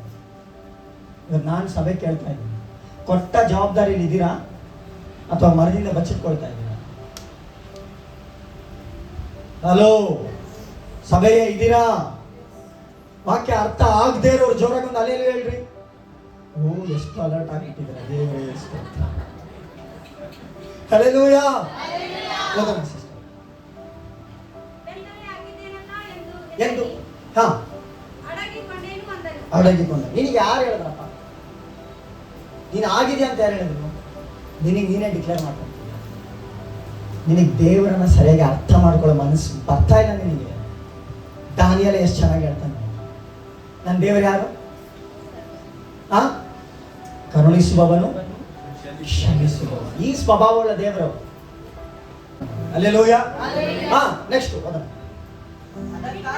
ಅದಕ್ಕಾತನು ನೀನು ಕತ್ತಲೆಯಾಗಿದ್ದಿ ಹಾ ಎಂದು ನಿನಗೆ ತಿಳಿಸಿದವರು ಯಾರು ಯಾರು ನಾನು ಹೇಳದ್ನ? Okay, continue. ತಿನ್ನಬಾರದೆಂದು ತಿನ್ನಬಾರದೆಂದು ನಾನು ನಿನಗೆ ನೋಡಪ್ಪ, ತಿನ್ನಬಾರ್ದು ಅಂತ ಹೇಳಿದೆ, ನೀನ್ ತಿಂದೆ. ಹೌದಾ? ತಪ್ಪು ನಡೆದಿದೆ. ನೀನ್ ಏನ್ ಮಾಡ್ಬೇಕಾಗಿತ್ತು? ನಿಮಗಿರೋ ಜ್ಞಾನ ಆತನಿಗಿಲ್ಲ, ಏನ್ ಮಾಡ? ಹಲ್ಲೆಲೂಯಾ. ಒಂದೇ ಒಂದು ಮಾತು, ಹೌದು ದೇವರೇ, ಈ ಅನ್ನನ ತಿಂದೆನಂದು ತಪ್ಪಾಯ್ತಂತ ಅಡ್ಡು ಬಿದ್ದು ಬಿಟ್ಟಿದ್ದೆ. ಇವತ್ತು ನಾವೆಲ್ಲ ಆಡ್ತಾ ಇದ್ದೇವೆ ಕೇಳ್ಕೊಂಡು. ಹಲ್ಲೆಲೂಯಾ, ಸ್ತೋತ್ರ. ಹಲ್ಲೆಲೂಯಾ. ಎಂತ ಕೆಲಸ ಮಾಡಿಯಪ್ಪ ನೀ. ಆಮೇಲೆ ನಾವು ಓದೋಣ. ತಿನ್ನಬಾರದೆಂದು ನಾನು ನಿನಗೆ ಆಜ್ಞಾಪಿಸಿದೆ. ತಿನ್ಬಾರ್ದಂತ ಹೇಳಿದೆ, ರೈಟೇ, ಎಲ್ಲಾನು ಸರಿನೇ. ತಿಂದೆ ನೀನು, ಅದೂ ಓಕೆ, ತಪ್ಪು ನಡೆದಿದೆ. ಮರದ ಹಣ್ಣನ್ನು ತಿಂದೆಯಾ ಹಾ ಎಂದು ಕೇಳಲು ಆ ಆ ಮನುಷ್ಯನು ನನ್ನ ಜೊತೆಯಲ್ಲಿರುವುದಕ್ಕೆ ತಿನ್ನದೇನ ತಿನ್ಬಿಟ್ಟೆ, ಇನ್ನೊಬ್ಬರ ಮೇಲೆ ತಾಕ್ತಿಲ್ಲ. ಬುದ್ಧಿ ತಿನ್ಬೇಕಾದ್ರೆ ಎಲ್ಲೋಗಿದ್ದು ಬುದ್ಧಿ? ಹೌದು ದೇವರೇ, ತಪ್ಪಾಯ್ತು ಅಂದಿದ್ದಿದ್ರೆ ನಿನ್ನ ಅಧಿಕಾರ ಹೋಗ್ತಾ ಇರಲಿಲ್ಲ, ಏನೇನು ತೊಡೆದಿಂದ ಹೊರಗೆ ಬೀಳ್ತಾ ಇರಲಿಲ್ಲ, ನಿನ್ನ ದೇವರು ಶುದ್ಧಿ ಮಾಡಿದ. ಓದೋಣ. ಅದು ಮೇಲೆ ಕಂಪ್ಲೇಂಟು ನೀನು ಕೊಟ್ಟಿ, ನೀನು ಒಂಟಿಯಾಗಿದೆ ಅಂತ ಕೊಟ್ಟಿದ್ದೀನಿ. ಓದೋಣ. ನೀನು ಕೊಟ್ಟ ಸ್ತ್ರೀ ಆ ಮರದ ಹಣ್ಣನ್ನು ನನಗೆ ಕೊಟ್ಟಳು. ಅಧಿಕಾರ ನಿನ್ನ ಹತ್ರ ಇದೆಯಾ, ಸ್ತ್ರೀ ಹತ್ರ ಇದೆಯಾ? ಯಾರ ಹತ್ರ ಇದೆ? ಅಧಿಕಾರ ಇಲ್ಲ ನಿಮ್ಮ ಹತ್ರ. ಜೋರಾಗಿ ಅಧಿಕಾರ ಯಾರ ಹತ್ರ ಇದೆ? ಮತ್ತೆ ಪುನಃ ಅಲ್ಲಿಂದನೇ ಹೋಗುದು. ಆ ಮರದ ಹೇಳ್ಸ್ಕೊಳ್ಳಿ ಅವ್ರ ಹತ್ರ ಯಾಕಿಲ್ಲ ಅಂತ. ಮರದ ಕೊಟ್ಟಳು. ನೋಡಿ, ನೀನ್ ಯಾರ್ದಾರು ಒಬ್ರು ಮಾತು ಕೇಳ್ತಿದ್ದೆ ಅಂದ್ರೆ ನೀನು ಅವ್ರಿಗೆ ದಾಸ. ಈಗ ನೀವು ಯಾರಿಗೆ ದಾಸರು? ಇವ್ರೇನಾದ್ರು ಹೌದು ದೇವರೇ ನಾನೇ ಕೊಟ್ಟೆ ಅಂತ ಹೇಳಿ ಕ್ಷಮಾಪಣೆ ಕೇಳಿದ್ರು, ಇವ್ರು ನಿಮಗೆ ತಲೆ ಹಾಕ್ತಿದ್ರು ಇವ್ರು. ಬಟ್ ಇವ್ರು ನಿಮಗಿಂತ ತಂದ್ರು. ನೋಡಿ ಅಲ್ಲಿ ಏನ್ ಮಾಡಿದ್ರು. ಓದೋಣ.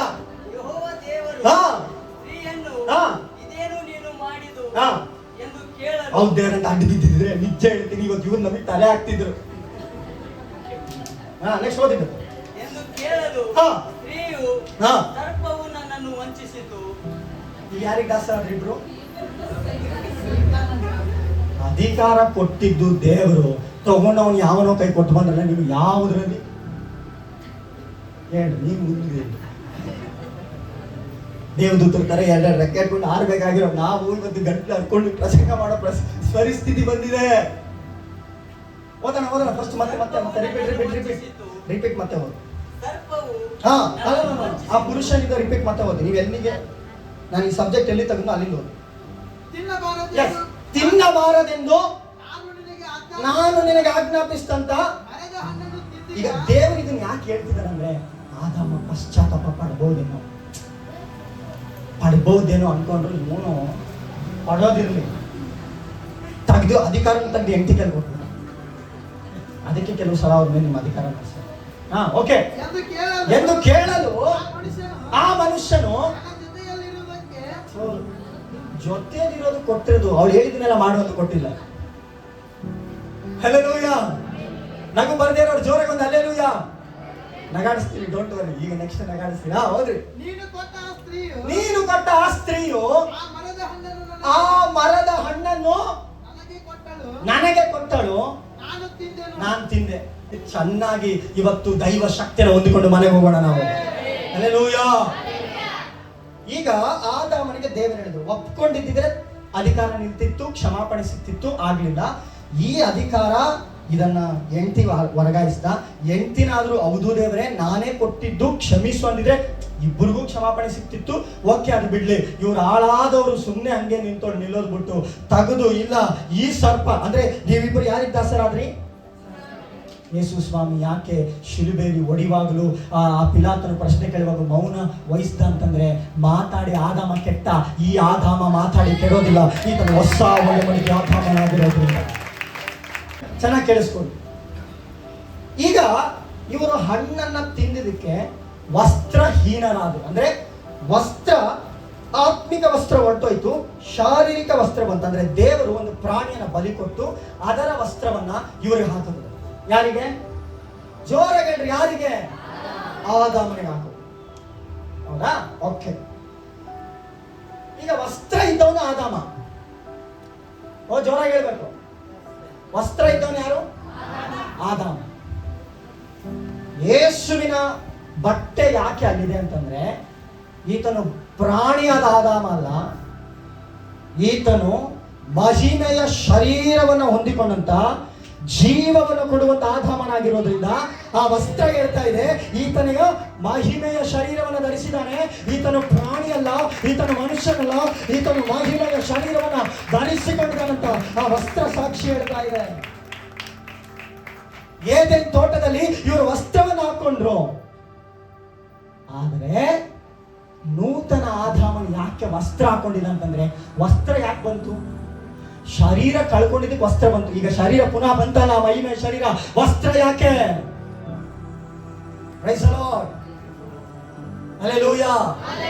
ಸುಮ್ಮನೆ ಅಲ್ಲ ವಸ್ತ್ರಗಳಲ್ಲಿ ಇರೋದು, ಅದನ್ನ ತಗೊಂಡೋಗಿ ಎಷ್ಟು ಭಾರ ಆಗುತ್ತೆ ಅಂತ ಅಲ್ಲ ಅಲ್ಲಿ ಬಿಟ್ಟೋಗಿರೋದು. ಹಲ್ಲೆಲೂಯಾ.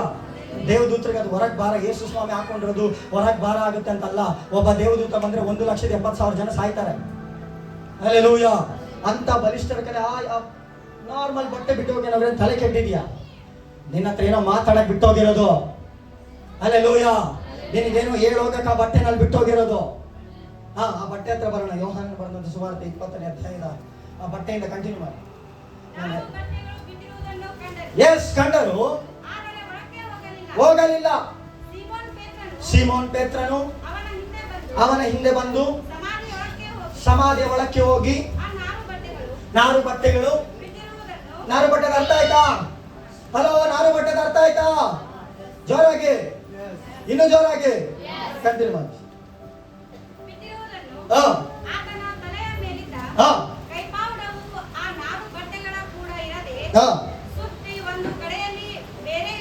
ಇನ್ನ ಇದು ಬೇಕಾಗಿಲ್ಲ ಅಂತ ಹಾಕಿರೋದು.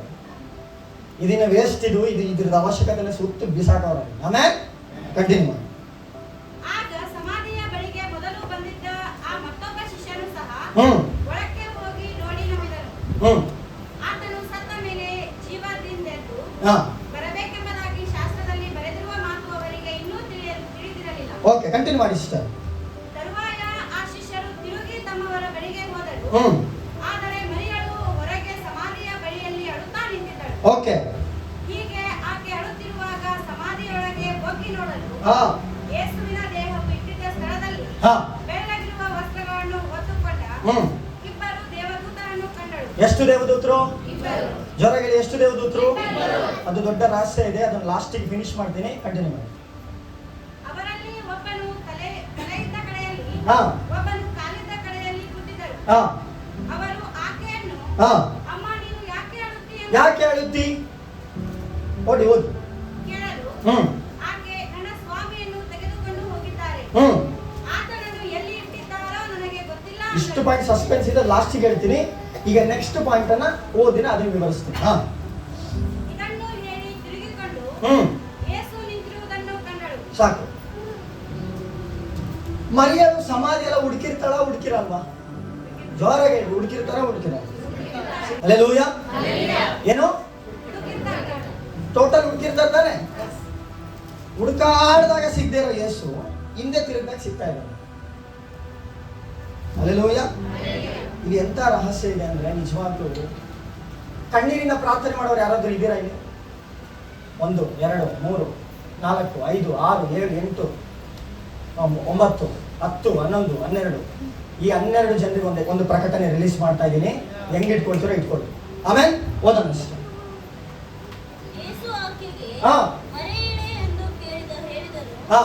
ಆಕೆ ತಿರುಗಿಕೊಂಡು ಇಬ್ರಿಯ ಮಾತಿನಲ್ಲಿ ರಬೋನಿ ಅಂದಳು.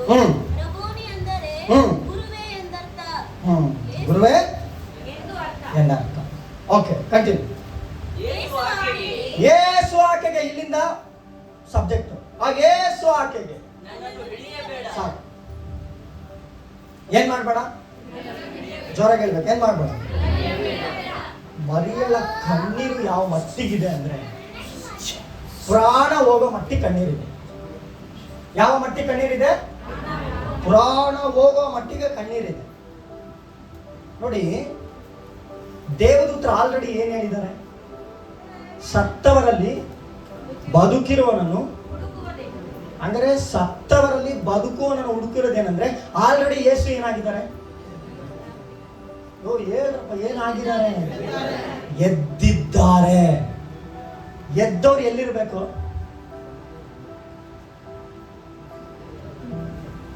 ಎದ್ದವ್ರು ಎಲ್ಲಿರ್ಬೇಕು?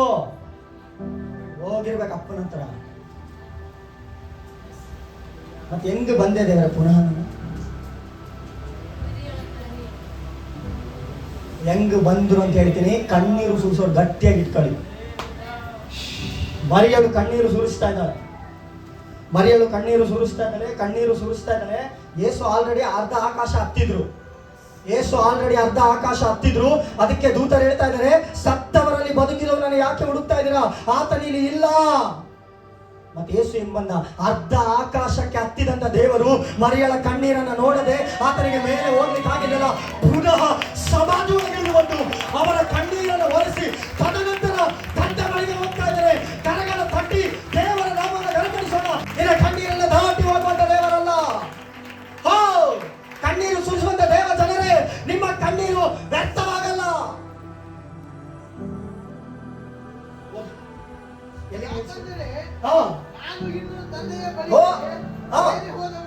ದೂತರೇನ್ ಹೇಳಿದ್ರು? ಸತ್ತವರೊಳಗೆ ಬದುಕ್ದವನು ಅಂದ್ರೆ ಅರ್ಥ ಏನ್ರಿ? ತಂದೆ ಬಳಿಗೆ ಹೋಗ್ತಾ ಇರೋನು. ಹೆಂಗ್ ಬಂದ? ಕಣ್ಣೀರು ಸುರಿಸೋರಿದ್ದೀರಾ? ತಾಯಂದಿರಿದ್ದೀರಾ? ಅಪ್ಪಂದಿರಿದ್ದೀರಾ? ಯವನಸ್ಥರಿದ್ದೀರಾ? ಇವತ್ತು ನಿನ್ನ ಕಣ್ಣೀರಿಗೆ ಪರಲೋಕ ಡೋರನ್ನ ಓಪನ್ ಮಾಡ್ತಾ ಇದೆ. ನೀನು ಯಾವುದಕ್ಕೆ ಕಣ್ಣೀರು ಸುರಿಸಿದ್ಯಲ್ಲ, ಈ ಆರಾಧನೆ ಮುಗಿದು ಹೋಗುವುದರ ಒಳಗೆ ಈ ಪುನರುತ್ಥಾನದ ಶಕ್ತಿ ಯಾವ ವಿಚಾರದಲ್ಲಿ ನೀನು ಕಣ್ಣೀರಿಟ್ಟಿದ್ಯೋ ಅದಕ್ಕೊಂದು ಡೀಲನ್ನ ಮಾಡುತ್ತೆ. ಇವತ್ತೊಂದು ಅಂತ್ಯವನ್ನು ಆಡುತ್ತೆ ಇದು. ಸ್ವಾಮಿ ಹೇಳ್ತಾ ಇದ್ದಾರೆ, ಮರೆಯಲೇ ನನ್ನನ್ನು ಮುಟ್ಟಬೇಡ ಪ್ಲೀಸ್. ನಾನು ಇನ್ನೂ ಎಲ್ಲಿ ಹೋಗಿಲ್ಲ. ಮತ್ತೆ ದೇವದೂತರು ಏನ್ ಹೇಳಿದ್ರು? ಯೇಸು ಸ್ವಾಮಿ ಹೇಳಿಲ್ಲ, ನಾನು ಹೇಳ್ತೀನಿ ಕೇಳಿ. ಮರಿಯಳೆ, ನೀನು ಸಮಾಧಿ ಒಳಗೆ ಬರಕ್ಕಿಂತ ಮುಂಚೆನೆ ಆಲ್ರೆಡಿ ಅರ್ಧ ಆಕಾಶದಲ್ಲಿದ್ದೆ. ಎಲ್ಲಿದ್ದೆ? ಅರ್ಧ ಆಕಾಶಕ್ಕೆ ಹೋಗ್ಬಿಟ್ಟಿದೆ. ಇನ್ನೇನು ಅಪ್ಪನ ನೋಡ್ಬೇಕು, ಇನ್ನೇನು ಅಪ್ಪನ ಹತ್ರ ಹೋಗ್ಬೇಕು. ಅಯ್ಯೋ ನಿನ್ ಕಣ್ಣೀರೆಷ್ಟು ಪವರ್ಫುಲ್. ಎಳ್ಕೊಂಬಂದ್ಬಿಡ್ತು ನನ್ನ ಪುನಃ ಸಮಾಧಿ ಒಳಗೆ. ಸಮಾಧಿ ಗವಿಳ ಪುನಃ ತಂದ್ಬಿಡ್ತು. ಯಾಕೆ? ನಿನ್ನ ಕಣ್ಣೀರನ್ನ ದಾಟಿ ಹೋಗೋ ದೇವರಲ್ಲ ಅವನು. ನಿನ್ನ ಕಣ್ಣೀರನ್ನ ಮಾನಿಸಿ, ನಿನ್ನನ್ನು ಸಮಾಧಾನ ಪಡಿಸಿ, ನಿನ್ನನ್ನು ಸಂತೈಸಿ, ನಿನ್ನ ಪ್ರಶ್ನೆಗೆ ಉತ್ತರ ಕೊಟ್ಟು, ನಿನ್ನ ಜೀವಿತವನ್ನ ಮಾನಿಸಿ, ಸ್ತ್ರೀಯರಲ್ಲಿ ನೀನು ಧನ್ಯಳು ಎಂದು ಅನೇಕರು ಹೊಗಳುವಂತೆ ಆ ನಿನ್ನ ಕಣ್ಣೀರನ್ನ ಮಾನಿಸುವಂತ ದೇವರಾತ. ಹೌದಣ್ಣ, ನೀನು ನನ್ನ ಸಹೋದರರ ಬಳಿಗೆ ಹೋಗಿ ನೋಡು, ಅಲ್ಲಿ ಹೋಗು. ಫಸ್ಟ್ ಅಲ್ಲಿ ಹೋಗ್ಬಿಟ್ಟು ನಾನು ನನ್ನ ತಂದೆಯು ನಿಮ್ಮ ತಂದೆಯು ನನ್ನ ದೇವರು ನಿಮ್ಮ ದೇವರು ಆಗಿರುವ ಆತನ ಬಳಿಗೆ ಏರಿ ಹೋಗುತ್ತೇನೆ ಎಂದು ಹೋಗ್ತೇನೆ ಎಂದು ಹೇಳು. ಅಂದ್ರೆ ಹೋಗ್ತಿದ್ದೆ, ಈಗ ನಾನು ಬಂದೆ, ಈಗ ಹೋಗಿ ಹೇಳು, ಮತ್ತೀಗ ಹೋಗ್ತೀನಿ. ಎಷ್ಟು ಸೂಕ್ಷ್ಮ ಸತ್ಯವಿಲ್ಲ. ಆಮೇಲೆ ಹೋಗ್ತಾ ಇದ್ದೀನಿ. ಮತ್ತೆ ದೇವದೂತರು ಹೇಳಿದ್ರು, ಅರ್ಧ ಆಕಾಶಕ್ಕೆ ಹೋಗಿದ್ದೆ. ಏನ್ ಮಾಡ, ನಿನ್ ಕಣ್ಣೀರು ಎಳ್ಕೊಂಬಂದ್ರು. ನನಗೂ ಹೋಗ್ಬೇಕಂತಾನೆ, ನನಗೇನು ಇಲ್ಲಿ ಇರ್ಬೇಕಂತಾನ? ನನಗೆ ನಾನು ದೇವ್ರು ಕೊಟ್ಟ ಡ್ಯೂಟಿನ ಏನ್ ಮಾಡ್ಬೇಕು? ಫಿನಿಶ್ ಮಾಡಬೇಕು. ಅದು ನಂದು ಫಸ್ಟ್ ಜವಾಬ್ದಾರಿ, ಅದು ನನ್ನ ಫಸ್ಟ್ ಪ್ರಯಾರಿಟಿ. ಆದರೆ ನಾನು ಯಾಕೆ ಬಂದೆ ಗೊತ್ತಾ? ನಿನ್ನ ಕಣ್ಣೀರು ಬಿಡಲಿಲ್ಲ ಮರಿಯಲ್ಲ. ನಿನ್ನ ಗೋಳು ಮಧ್ಯಾಕಾಶದವರೆಗೂ ಕೇಳಿಸ್ತು. ನಿನ್ನ ಗೋಳು ನನ್ನನ್ನು ಅಪ್ಪನ ಬಳಿಗೆ ಹೋಗದ ರೀತಿಯಲ್ಲಿ ಪುನಃ ನಿನ್ನ ಬಳಿ ಇಳಿದು ಮಾಡ್ತೀನಿ. ಕಣ್ಣೀರಿಟ್ಟೋಡಿದ್ದೀರಾ ಅಮ್ಮ? ಅಪ್ಪ ಕಣ್ಣೀರಿಟ್ಟಿದ್ದೀರಾ? ಮಕ್ಕಳಿಗೋಸ್ಕರ ಕಣ್ಣೀರಿಟ್ಟೋಡಿದ್ದೀರಾ? ಕೆಲಸಕ್ಕೋಸ್ಕರ ಕಣ್ಣೀರಿಟ್ಟೋಡಿದ್ದೀರಾ? ನಿಮ್ಮ ಹೊಲ ಗದ್ದೆಗಳಿಗೂ ಆಸ್ತಿ ಪಾಸ್ತಿಗೂ ಕಣ್ಣೀರಿಟ್ಟೋಡಿದ್ದೀರಾ? ಒಂದು ಮನೆ ಕಟ್ಟಕ್ಕೆ ಆಗಿಲ್ವಲ್ಲ, ಮಕ್ಕಳನ್ನ ಸರಿಯಾಗಿ ಬೆಳ್ಸಕ್ಕೆ ಆಗ್ಲಿಲ್ವಲ್ಲ, ಒಳ್ಳೆ ಭವಿಷ್ಯ ಕೊಡ್ಲಿಕ್ಕೆ ಆಗ್ಲಿಲ್ವಲ್ಲ, ಬಿಸ್ನೆಸ್ ಸಕ್ಸಸ್ ಆಗ್ತಿಲ್ವಲ್ಲ, ಬರೀ ಹೆಣ್ಮಕ್ಳೇ ಇದಾರಲ್ಲ, ಗಂಡ್ಮಕ್ಳು ಇಲ್ವಲ್ಲ. ಓ, ಕಣ್ಣೀರಿಟ್ಟವ್ರು ಯಾರಾದರೂ ಇದ್ರೆ ಹೇಳ್ತಾ ಇದ್ದೀನಿ, ಏನು ಮಧ್ಯಾಹ್ನ ಎಷ್ಟು ಗಂಟೆ? ಈಗ 2 ಗಂಟೆಗೆ ಹೇಳ್ತಾ ಇದ್ದೀನಿ, ನಿನ್ನ ಕಣ್ಣೀರನ್ನ ದಾಟಿ ಹೋಗಿರೋಂಥ ಒಬ್ಬ ದೇವರಿದ್ದಾನೆ. ಓ, ನೀವು ಹೇಗೆ ಮೌನವಾಗಿದ್ದೀರೋ ನನಗೆ ಗೊತ್ತಾಗ್ತಾ ಇಲ್ಲ, ನೀವು ಹೆಂಗೆ ಸೈಲೆಂಟ್ ಆಗಿದ್ದೀರೋ ನನಗೆ ಗೊತ್ತಾಗ್ತಾ ಇಲ್ಲ. ಇಂಥ ಪ್ರಕಟಣೆ ನಿಮ್ಮ ಮಧ್ಯದಲ್ಲಿ ದೇವರ ಆತ್ಮ ಶಕ್ತವಾಗಿ ಮಾತನಾಡುವಾಗ ನೀವು ಯಾವ ರೀತಿ ಮೌನವಾಗಿರೋ ನನಗೆ ಗೊತ್ತಿಲ್ಲ ದೇವ ಜನರೇ. ಓ ಓ ಓ, ಕಣ್ಣೀರು ಸುರಿಸೋರು ಯಾರಾದ್ರೂ ಇದ್ರೆ ಚಪ್ಪಾಳೆ ತಟ್ಟಿ ಇದನ್ನು ಹೊಂದ್ಕೊಳ್ರಿ, ಚಪ್ಪಾಳೆ ತಟ್ಟಿ ಈ ಮಹಿಮೆಯನ್ನು ಹೊಂದ್ಕೊಳ್ಳಿ. ಕಣ್ಣು ತೆರೆದು ನೋಡಬೇಡ, ಕಣ್ಣು ತೆರೆದು ನೋಡಬೇಡ. ಆತನು ನೀನು ಕಣ್ಣು ಮುಚ್ಚಿರುವಾಗಲೇ, ನೀನು ಕಣ್ಣು ಮುಚ್ಚಿರುವಾಗಲೇ ನಿನ್ನ ಮೇಲೆ ಒಂದು ದೈವಿಕ ಶಕ್ತಿಯನ್ನ ಹೊಡಿ ಹೊಡಿ ಹೊಡಿ ದೊಡ್ಡ ಗಟ್ಟಿಗ ಹೊತ್ತಿಕ ಯೇಸುವಿನ ನಾಮದಲ್ಲಿ ಹೊತ್ತಿಕ ಬಿಡಬೇಡ. ಇದು ನಿನಗಾಗಿ ಯವನಸ್ಥರೇ ಕಣ್ಣೀರು ಸುಟ್ಟು ಇದ್ರೆ ಚಪ್ಪಾಳೆ ತಟ್ಟಿ ಈ ಅಭಿಷೇಕ ಹೊತ್ತಿಕೋ. ಇದು ನಿನಗಾಗಿ, ಇದು ನಿನ್ನ ಕಣ್ಣೀರು ಸುರಿಸ್ತಲ್ಲ, ವೇದನೆ ಪಟ್ಟಲ್ಲ, ಅವಮಾನ ಪಟ್ಟಲ್ಲ, ನಿನಗೋಸ್ಕರವೇ. ಹಿಂದೆ ಅಜ್ಜಿ, ನಿನ್ನ ಮೇಲೊಂದು ಅಭಿಷೇಕ ಇರ್ತಾರೆ, ಹೊತ್ತಿಕೋ. ಬಾಗಿಲಂತ ಕೂತಿರುವ ಅಜ್ಜಿ, ನಿನ್ನ ಮೇಲೊಂದು ಅಭಿಷೇಕ ಇರ್ತಾರೆ, ಹೊತ್ತಿಕೋ ಅದನ್ನ.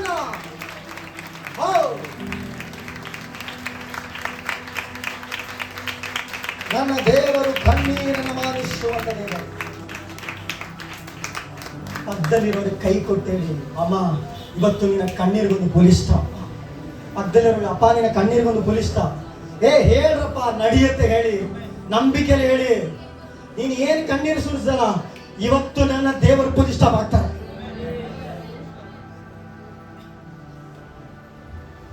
ಕಣ್ಣೀರನ್ನ ದಾಟಿ ಹೋಗೋ ದೇವರಲ್ಲ. ನಾನು ಇನ್ನೂ ಈ ಮಾತು ಹೇಳಬೇಕೋ ಹೇಳ್ಬಾರ್ದು ನನಗೆ ಗೊತ್ತಿಲ್ಲ, ಆದರೂ ಹೇಳ್ತಾ ಇದ್ದೀನಿ. ನಿನ್ನ ಕಣ್ಣೀರಿಗೆ ಪುನರುತ್ಥಾನವನ್ನು ತಡೆಯುವಂಥ ಶಕ್ತಿ ಇದೆ. ಇದನ್ನು ತೊಗೊಳ್ತಿರೋ ಗೊತ್ತಿಲ್ಲ ನನಗೆ. ನಿನ್ನ ಕಣ್ಣೀರಿಗೆ ಏರಿ ಹೋಗುವಂಥ ದೇವರನ್ನೇ ಇಳಿಸಕ್ಕಾಗುತ್ತೆ ಅಂದರೆ, ಏರಿ ಹೋಗೋ ದೇವರನ್ನೇ ಇಳಿಸಕ್ಕಾಗುತ್ತೆ ಅಂದರೆ ನೀವು ಆ ವಿಚಾರದಲ್ಲಿ ಕಣ್ಣೀರು ಇಡ್ತಾ ಇದ್ದೀರ. ಆ ವಿಚಾರ ಇಳಿದಾಯ್ತದು, ಇಳಿದಾಗಿದೆ. ಆಮೇಲೆ ಹೇಳೊಂದು ಜೋರಾಗಿ ಆಮೇಲೆ ಹೇಳು. ನೀನು ಹೊಂದಿಕೊಂಡಿದೀಯ, ನೀನು ಅದನ್ನು ಹೊಂದಿಕೊಂಡಿದೀಯಾ? ನಂಬಿದವರು ದೇವರ ಮಹಿಮೆನ ಕಾಣಲಿ ಈ ಮಧ್ಯಾಹ್ನ. ಹಲ್ಲೆಲೂಯಾ. ಓಕೆ, ಅಲ್ಲಿ ತೋಟಗಾರ ಬಂದ. ಯಾರು ಬಂದ್ರು? ಓದೋಣ. ತೋಟಗಾರ ಯಾರಂತೆ?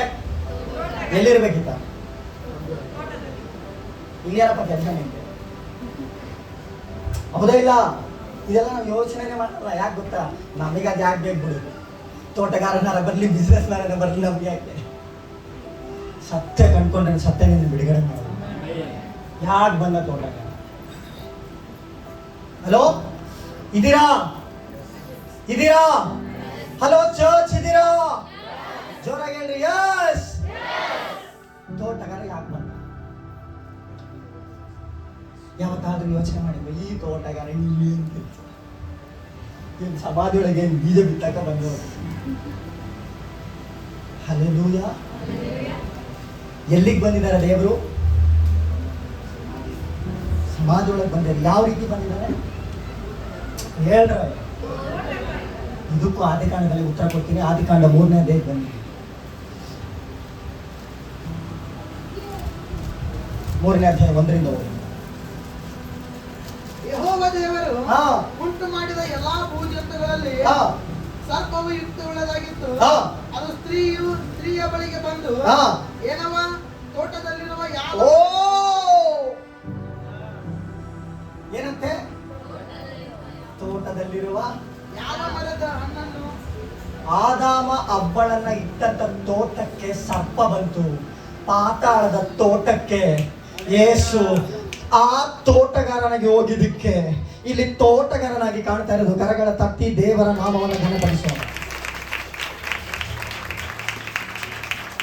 ಈ ಆದಾಮನ ಏದೇನ್ ತೋಟದೊಳಗೆ ಯಾವ ರೀತಿ ಸರ್ಪ ಬಂದು ಅವರನ್ನ ವಂಚಿಸಿ ಅಧಿಕಾರವನ್ನ ತೆಗೆದುಕೊಂಡು ಹೋಯ್ತು. ಪಾತಾಳದಲ್ಲಿ ಸೈತಾನನಿಗೊಂದು ತೋಟ ಇದೆ. ಆ ತೋಟದ ಒಳಗೆ ಪಾತಾಳದಲ್ಲಿ ನಾನು ಹೇಳಿದ ಯೇಸು ಪಾತಾಳದ ಒಳಗೆ ಇಳಿದು ಅಲ್ಲಿರೋರ್ನ ಕರ್ಕೊಂಡು ಆತನು ಆಕಾಶಕ್ಕೆ ಮೇಲೆ ಏರಿ ಹೋಗ್ಬೇಕಾಗಿತ್ತು. ಈಗ ಆತನು ತೋಟಗಾರನಾಗಿ ಯಾಕೆ ಕಾಣಿಸ್ತಾ ಇದ್ದಾನೆ ಅಂತಂದ್ರೆ ಆತನು ಸೈತಾನನ ತೋಟದ ಒಳಗೆ ನುಗ್ಗಿರೋದ್ರಿಂದ ಆ ತೋಟದ ಕುರಿತು ಯೇಸುವಿನ ಮೇಲೆ ಕಾಣ್ತಾ ಇದೆ. ಕರಗಳ ತಟ್ಟವರು ಯಾರಾದ್ರೂ ಇದ್ದೆ, ಅಭಿಷೇಕ ಹೊಂದಿಕೊಳ್ಳೋರು ಯಾರಾದ್ರೂ ಇದ್ದೆ, ಅಲ್ಲೆಲ್ಲೋ ಹೇಳೋರು ಯಾರಾದ್ರೂ ಇದ್ದೆ, ಅನ್ಯ ಭಾಷೆ ಮಾತಾಡೋರು ಯಾರಾದ್ರೂ ಇದ್ದೆ, ಈ ಪ್ರವಾದನೆ ನಿನಗೆ, ಈ ಪ್ರವಾದನೆ ನಿನಗೆ. ಶತ್ರು ನಿನ್ನ ಹತ್ರ ಏನು ಕಟ್ಕೊಂಡು ಹೋಗಿದ್ದಾನೋ ನಜರೇತಿನ ಯೇಸು ಅದನ್ನ ಪುನಃ ಪುನಃ ಗೆಲ್ಕೊಂಡು ನಿನ್ನ ಕೈಗೆ ಒಪ್ಪಿಸಿಕೊಂಡು ಯಾರಾದ್ರೂ ಇದ್ದೀರಾ? ಯಾರಾದ್ರೂ ಇದ್ದೀರಾ? ಸಮಯ ಓ ನಿನಗೆ ಆಗ್ತಾ ಇಲ್ಲ. ಯಾರಾದ್ರೂ ಇದ್ರೆ, ಯಾರಾದ್ರೂ ಇದ್ರೆ, ಯಾರಾದ್ರೂ ಇದ್ರೆ ಇರಬಾರ್ದು. ನಾನು ನಿಲ್ಲಿಸ್ಕೊಂತ ನೀವು ನಿಲ್ಲಿಸಬಾರ್ದು. ನಾನು ನಿಲ್ಲಿಸ್ಕೊಂತ ನೀವು ಯಾಕೆ ನಿಲ್ಲಿಸ್ತಾ ಇದ್ದೀರಾ? ನಿಲ್ಲಿಸಬಾರ್ದು. ಹೊಂದಿಕೋ. ಯಾಕೆ ನಿಲ್ಲಿಸ್ತಾ ಇದ್ಯಾ? ಯಾಕೆ ನಿಲ್ಲಿಸ್ತಾ ಇದ್ಯಾ? ಇದು ಹೊಂದಿಕೊಳ್ಳೋ ಸಮಯ, ಇದು ಹೊಂದಿಕೊಳ್ಳೋ ಸಮಯ. ಅಕ್ಕಪಕ್ಕ ಏನ್ ಯೋಚನೆ ಮಾಡ್ತಾರೆ ಯೋಚನೆ ಮಾಡೋಣ. ತೋಟಗಾರ ಸುಮ್ಮನೆ ಎಲ್ಲ ಬಂದಿದ್ದು, ಏನನ್ನ ಕಳ್ಕೊಂಡು, ತೋಟದಲ್ಲಿ ಏನ್ ಕಳ್ಕೊಂಡು ಅದನ್ನ ಪುನಃ ಹಿಡ್ಕೊಂಡು ಬರ್ತಾ ಇದ್ದಾರೆ. ಪುನಃ ಹಿಡ್ಕೊಂಡು ಬರ್ತಾ ಇದ್ದಾರೆ. ಹೋಗೋಣ ತೋಟ ವಿಚಾರ ಮತ್ತೆ ಆದಿಕಾಂಡ. ನೀವು ತಿನ್ನಬಾರದೆಂದು ದೇವರು ನಿನಗೆ ಎಷ್ಟೋ ಧೈರ್ಯ. ತೋಟದಲ್ಲಿ ಹೆಂಗ ನುಗ್ತೀಯ? ತೋಟದಲ್ಲಿ ಹೆಂಗ ನುಗ್ತೀಯ? ನೀನ್ ತೋಟದಲ್ಲಿ ನುಗ್ದೆ ತಾನೆ. ನನ್ನ ಆದಾಮನು ನಿನ್ ತೋಟದೊಳಗೆ ನುಗ್ಗಿ ನೀನೇನು ಕತ್ಕೊಂಡು ಹೋದ ಹಿಡ್ಕೊಂಡು ಬಂದು ಪುನಃ ಆ ಪುನರುತ್ಥಾನದ ಶಕ್ತಿಯೊಟ್ಟಿಗೆ ನನ್ನ ಕೈ ಕೊಟ್ಟು ಹೋಗ್ತಾನೆ. ಚಪ್ಪಾಳೆ ತಟ್ಟಿ ದೇವರ ನಾಮವನ್ನು ಘನಪಡಿಸಿ. ಚಪ್ಪಾಳೆ ತಟ್ಟಿ ತಟ್ಟಿ ತಟ್ಟಿ ತಟ್ಟಿ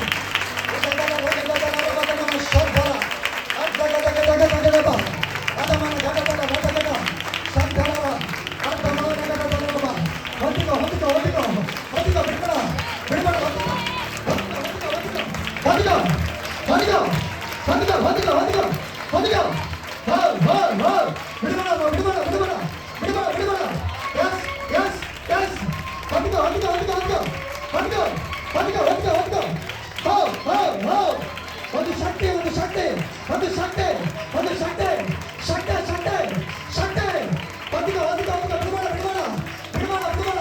ಕಣ್ಣು ಮುಚ್ಚಿ ತಲೆಯನ್ನು ತಟ್ಟಿ ಅಭಿಷೇಕ ಹೊಂದಿಕ. ಇದು ನಿನ್ನ ಸಮಯ, ಇದು ನಿನ್ನ ಸಮಯ, ಇದು ನಿನ್ನ ಸಮಯ. ಹೊಂದಿಕ ಮಗಳೇ, ಇದು ನಿನ್ನ ಸಮಯ, ಇದು ನಿನ್ನ ಸಮಯ. ಶಬದ ಹೊಂದಿಕ ಹೊಂದಿಕ ಹೊಂದಿಕ ಹೊಂದಿಕ. ಇದು ನಿನ್ನ ಸಮಯ. ಹೊಂದಿಕ ಹೊಂದಿಕ ಹೊಂದಿಕ. ಇದು ಸಮಯ, ಇದು ಹೊಂದಿಕೊಳ್ಳೋ ಸಮಯ, ಇದು ಹೊಂದಿಕೊಳ್ಳೋ ಸಮಯ. ಹೊಂದಿಕ ಹೊಂದಿಕ ಹೊಂದಿಕ. ಇದು ಹೊಂದಿಕೊಳ್ಳೋ ಸಮಯ, ಇದು ಇದು ಹೊಂದಿಕೊಳ್ಳೋ ಸಮಯ, ಇದು ಹೊಂದಿಕೊಳ್ಳೋ ಸಮಯ, ಇದು ಹೊಂದಿಕೊಳ್ಳೋ ಸಮಯ, ಇದು ಹೊಂದಿಕೊಳ್ಳೋ ಸಮಯ, ಇದು ಹೊಂದಿಕೊಳ್ಳೋ ಸಮಯ. ಬಿಡಬಾರ್ದು ಬಿಡಬಾರ್ದು. ರಕ್ತದ ಶಕ್ತಿ ಗೊತ್ತಿರೋ ನಿನಗೆ ಈ ಮಧ್ಯಾಹ್ನ ಪುನರುತ್ಥಾನದ ಶಕ್ತಿನು ಏನು ಅಂತ ಗೊತ್ತಾಗಬೇಕು. ರಕ್ತದ ಶಕ್ತಿ ಗೊತ್ತಿರೋ ನಿನಗೆ ಪುನರುತ್ಥಾನದ ಶಕ್ತಿನು ಏನು ಅಂತ ಗೊತ್ತಾಗಬೇಕು. ನಿಜವಾದ ಪುನರುತ್ಥಾನದ ಶಕ್ತಿ ಏನು ಎಂಬುದಾಗಿ ಈ ಮಧ್ಯಾಹ್ನ ಈ ಬೆಳಗಾವಲ್ಲಿ ಇಷ್ಟಿಷ್ಟು ದೊಡ್ಡ ಸಮಯ ಇರಬೇಕಾದ್ರೆ ನಿನ್ನ ಹತ್ರ ದೇವರು ಮಾತಾಡ್ತೀರಂದ್ರೆ, ನಿನ್ನ ಹತ್ರ ದೇವರು ಈ ಪ್ರಕರಣ ಬಿಡುಗಡೆ ಮಾಡ್ತೀರಂದ್ರೆ ನೀನೆಷ್ಟು ದೇವರಿಗೆ ಅಮೂಲ್ಯನು, ನೀನೆಷ್ಟು ದೇವರಿಗೆ ಅಮೂಲ್ಯನು. ಒಂದು ಸಲ ಆಲೋಚನೆ ಮಾಡು. ಹೆಂಗೆ ಬಿಡ್ತಿದ್ಯಾ? ಹೊಂದಿಕಾಯ್ತಲ್ಲ.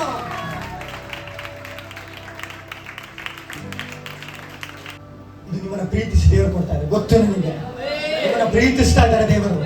ನನಗೆ ತುಂಬಾ ಚೆನ್ನಾಗಿ ಗೊತ್ತು. ಪಾಸ್ಟರ್ಸ್ಗಳ ಮಧ್ಯದಲ್ಲಿ ಮಾತಾಡೋ ವಿಚಾರ ನಾನು ನಿಮ್ಮ ಮಧ್ಯದಲ್ಲಿ ಮಾತಾಡ್ತಿದ್ದೀನಿ ಅಂದ್ರೆ ದೇವರಿಗೆ ನೀವು ಇಷ್ಟ, ದೇವರಿಗೆ ಗೊತ್ತು. ನನಗೆ ಅದು ನನಗೆ ಚೆನ್ನಾಗಿ ಗೊತ್ತಿದೆ.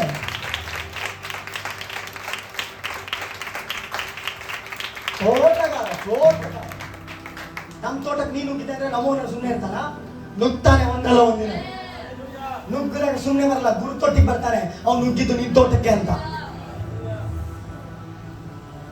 ನನ್ನ ತೋಟದೊಳಗೆ ಬಂದು ನಮ್ಮವ್ರದ್ದು ನೀನು ಅಧಿಕಾರ ಕಸ್ಕೊಂಡು ಹೋಗ್ತೀಯಾ? ಸಮಾಧಿ ಒಳಗೋಗಿ ಇರಕ್ಕಲ್ಲಪ್ಪ, ಪಾತಾಳದಲ್ಲಿ ನಿನ್ ತೋಟಕ್ಕೆ ಬರಕ್ಕೆ, ತೋಟಕ್ಕೆ ಬರಕ್ಕೆ, ನಿನ್ ತೋಟದಲ್ಲಿ ಎಂಟ್ರ್ ಆಗಕ್ಕೆ. ತೋಟದೊಳಗೆ ಬಂದ್ಬಿಟ್ಟು ಸುಮ್ಮನೆ ನೀಟ್ ಒಳ್ಳೆ ಡ್ರೆಸ್ ಹಾಕೊಂಡು ತೋಟದೊಳಗೆ ಬಂದ್ಬಿಟ್ಟು ಹಂಗ್ ಬರಲ್ಲ.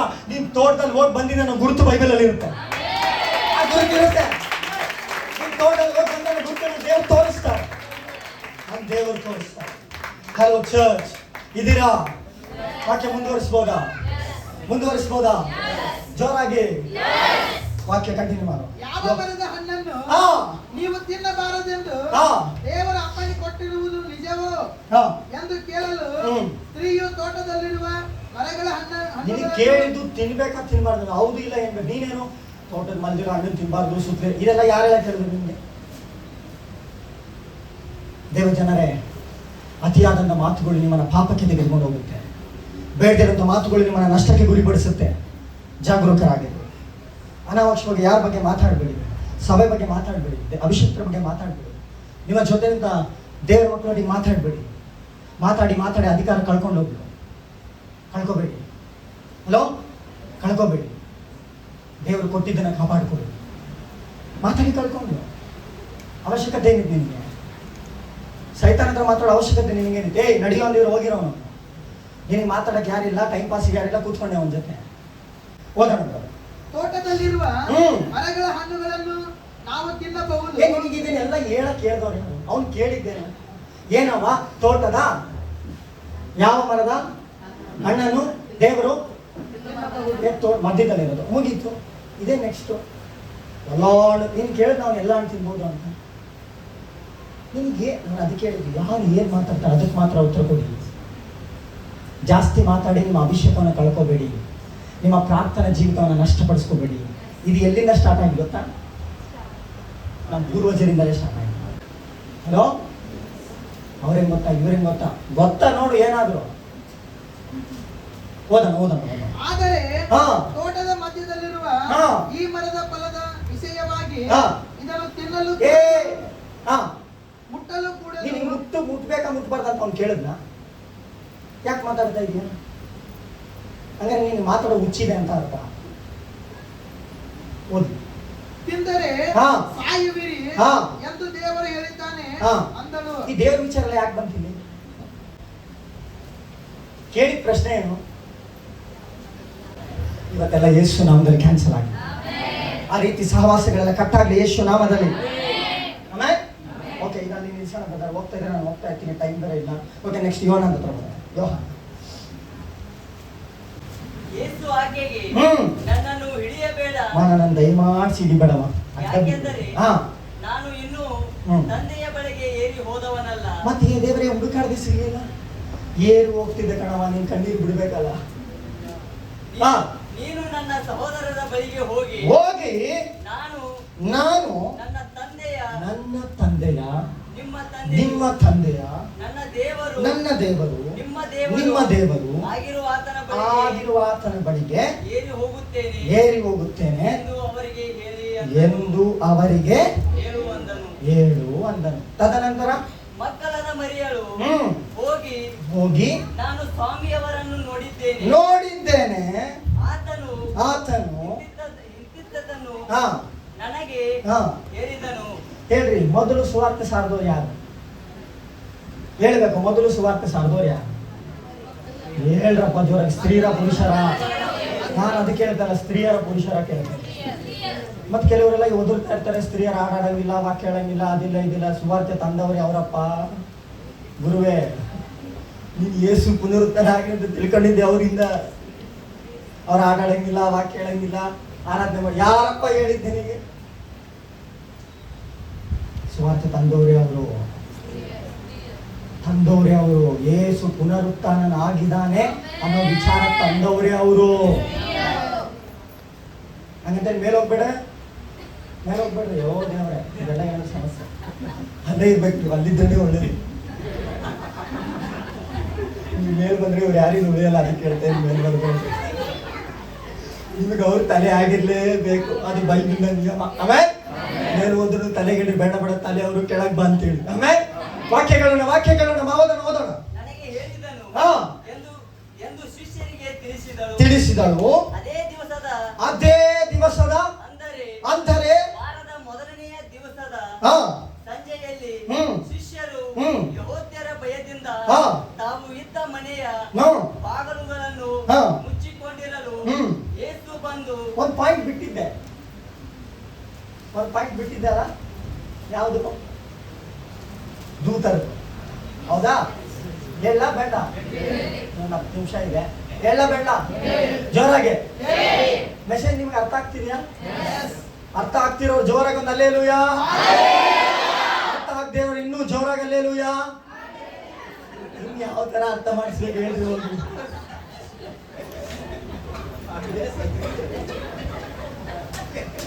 Price the Lord. ಆ ದೂತರ ಬಳಿಗೆ ಬರ. ಯೋಹಾನ ಬರೆದ ಸುವಾರ್ತೆ 20ನೇ ಅಧ್ಯಾಯ ದೂತರ ವಿಚಾರಕ್ಕೆ ಬರಬೇಕು. ನಾನು ಬೈಬಲ್ ತೆಗ್ದಿಲ್ಲ, ಅದಕ್ಕೆ ನೀವೇ ತೆಗಿಬೇಕು. 20ನೇ ಅಧ್ಯಾಯದಲ್ಲಿ ದೂತರ ವಿಚಾರ ಇದೆ. ಏನು? ಬೆಳ್ಳಗಿರುವ ವಸ್ತ್ರಗಳನ್ನು ಎಸ್, ಗುಡ್ ಬ್ರದರ್. ಬೆಳ್ಳಗಿರುವ ವಸ್ತ್ರಗಳನ್ನು ಹೊದ್ದುಕೊಂಡು ಇಬ್ಬರು ದೇವದೂತರನ್ನು ಚೆನ್ನಾಗಿ ನೋಡ್ಬೇಕು. ನನ್ನನ್ನ ಇಲ್ಲೊಂದು ಪ್ರಕಟಣೆ ರಿಲೀಸ್ ಮಾಡ್ತೀನಿ, ಚೇರಲ್ಲಿ ಕೂರ್ಬಾರ್ದು. ಇಬ್ಬರು ದೇವದೂತರನ್ನು ಕಂಡಳು. ಅವರಲ್ಲಿ ಒಬ್ಬನು ಎಲ್ಲಿ? ತಲೆ ಅಂದ್ರೆ ಅಲ್ಲಿ. ಶಿವ ಬ್ರದರ್ ಬಂದ್ಬಿಡಿ, ಒಂದು ನಿಮಿಷ. ಅಲ್ಲಿ ಒಬ್ಬ ದೇವದೂತ ತಲೆಯಿದ್ದ ಕಡೆಯಲ್ಲಿ, ಒಬ್ಬನು ಕಾಲಿದ್ದ ಕಡೆಯಲ್ಲಿ. ಇಲ್ಲಿ ನಾನು. ಹಲೋ, ಇದೀರಾ? ಒಬ್ಬರು ತಲೆ ಇದ್ದ ಕಡೆ ದೇವದೂತ, ಇನ್ನೊಬ್ರು ಈ ದೇವದೂತರಿಗೆ ಅಲ್ಲೇನು ಕೆಲಸ?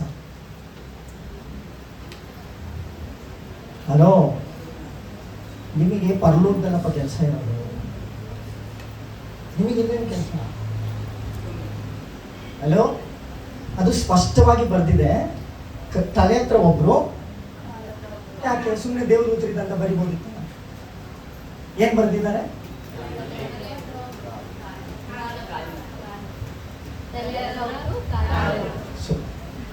ನಾನು ಬೈಬಲ್ ತೆಗಿದಾಗ ಇದೆಲ್ಲ ನನ್ನ ವಚನ ಗೊತ್ತಿಲ್ಲ. ಬೈಬಲ್ ವಿಮೋಚನ ಕಾಂಡ ಮಾತ್ರ ಗೊತ್ತು. ವಿಮೋಚನ ಕಾಂಡ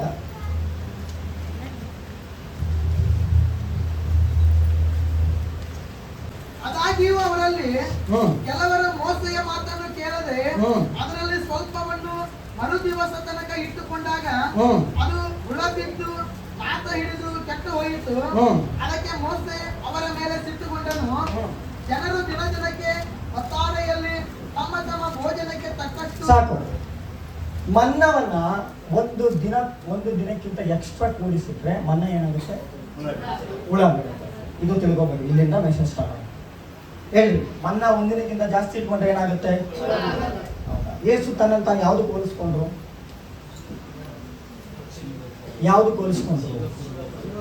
ಮನ್ನ ಹೋಲಿಸ್ಕೊಂಡ್ರು. ಯಾವ್ದು ಹೋಲಿಸ್ಕೊಂಡ್ರು?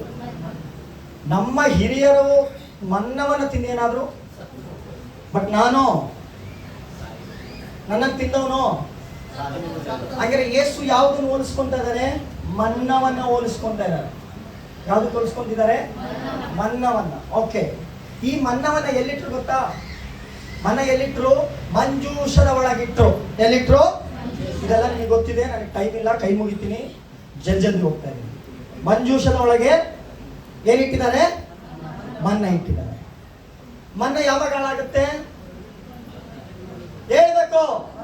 ನೀವು ಹೇಳಿದಾಗಲೇ ನಾನು ವೇಗವಾಗಿ ಹೋಗಕ್ಕಾಗುತ್ತೆ. ನನಗೆ ನೀವು ಪುಷ್ ಮಾಡ್ದಂಗೆ ಹೇಳಿ. ಮರುದಿನ ಏನಾಗುತ್ತೆ? ನನ್ನ ಪ್ರಶ್ನೆ, ಈ ಮಂಜೂಷದ ಒಳಗಿರುವಂತ ಮನ್ನ ಆಳೇ ಆಗ್ಲಿಲ್ಲ. ಯಾಕೆ? ನೀವೇ ಉತ್ತರ ಕೊಟ್ರಿ. ಏನಂತ ಉತ್ತರ ಕೊಟ್ರಿ? ಎಷ್ಟೋ ದಿನಗಳಿಂದ ಪಾಸ್ಟರ್ ಆ ಮನ್ನ ಏನಾಗ್ಲಿಲ್ಲ, ಬೀಳಲಿಲ್ಲ. ಯಾಕೆ ಅಂತ ಹೇಳ್ತೀನಿ, ಕೇಳ್ರಿ. ಯಾಕೆ ಅಂದ್ರೆ ಈ ಮನ್ನವನ್ನು ಇಟ್ಟಂತ ಮಂಜೂಷದ ಕಾಲತ್ರ ಒಬ್ಬ ದೇವದೂತ, ತಲೆ ಹತ್ರ ಒಬ್ಬ ದೇವದೂತ ಇಲ್ಲ. ಅವ್ರು ಸುಮ್ಮನೆ ಇಲ್ಲ. 2 ರೆಕ್ಕೆ, ಆ ಕಡೆ ದೇವದೂತ, ಈ ಕಡೆ 2 ರೆಕ್ಕೆಗಳನ್ನ ಮನ್ನವನ್ನ ಕವರ್ ಮಾಡ್ಕೊಂಡಿದ್ರು. ಅಂದ್ರೆ ಪ್ರೆಸೆನ್ಸ್ ಅಲ್ಲಿ ಇರುವಂತ ಮನ್ನ ಹಾಳಾಗಲ್ಲ. ದೇವದೂತ ಪರಿಶುದ್ಧಾತ್ಮನ ಪ್ರಸನ್ನತೆಯಲ್ಲಿ ಯೇಸುವಿನ ಹಾಡಿರೋದ್ರಿಂದ ಅದು ಹಾಳಾಗಲಿಲ್ಲ. ಅದು ಪುನರುತ್ಥಾನದ ಶಕ್ತಿಯೊಟ್ಟಿಗೆ ಜೀವವನ್ನು ಪಡೆದುಕೊಳ್ತು. ನಂಬಿದವರು ಯಾರಾದ್ರೂ ಇದ್ರೆ ಕರಗಳ ತಟ್ಟಿ ಯೇಸುವಿನ ನಾಮದಲ್ಲಿ ಯೇಸುವಿನ ಶರೀರ ಕೊಡಿದ್ದಕ್ಕೆ ಕಾರಣ ದೇವದೂತರು ಪ್ರೆಸೆನ್ಸ್ ಅಲ್ಲಿದ್ದಾರೆ. ಮಹಿಮೆ ಇದೆ. ಮಹಿಮೆ ಇರೋದ್ರಿಂದ ಯೇಸುವನ್ನ ಶರೀರ ಕೊಳಿಲಿಲ್ಲ, ಹಾಳಾಗಲಿಲ್ಲ.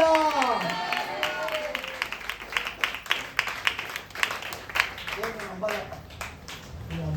ನಿಮಗೆ ವಾಕ್ಯ ಟೈಮ್ ಬೇರೆ ಇಲ್ಲ ನನ್ನ ಹತ್ರ. 2 ಕೊರಿಂಥ 4:14 ಓದಿ ಮತ್ತೊಂದ್ಸಲ.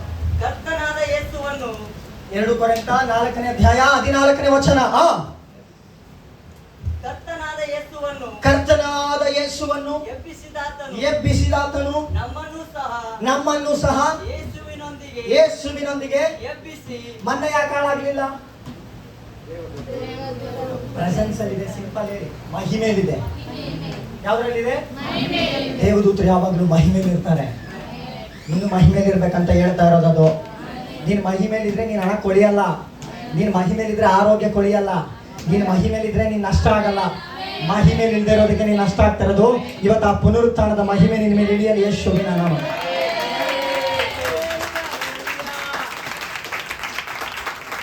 ಎಲ್ಲ ಕರ್ಕೊಂಡು ಹೋಗ್ತಾ ಇದ್ದಾರೆ.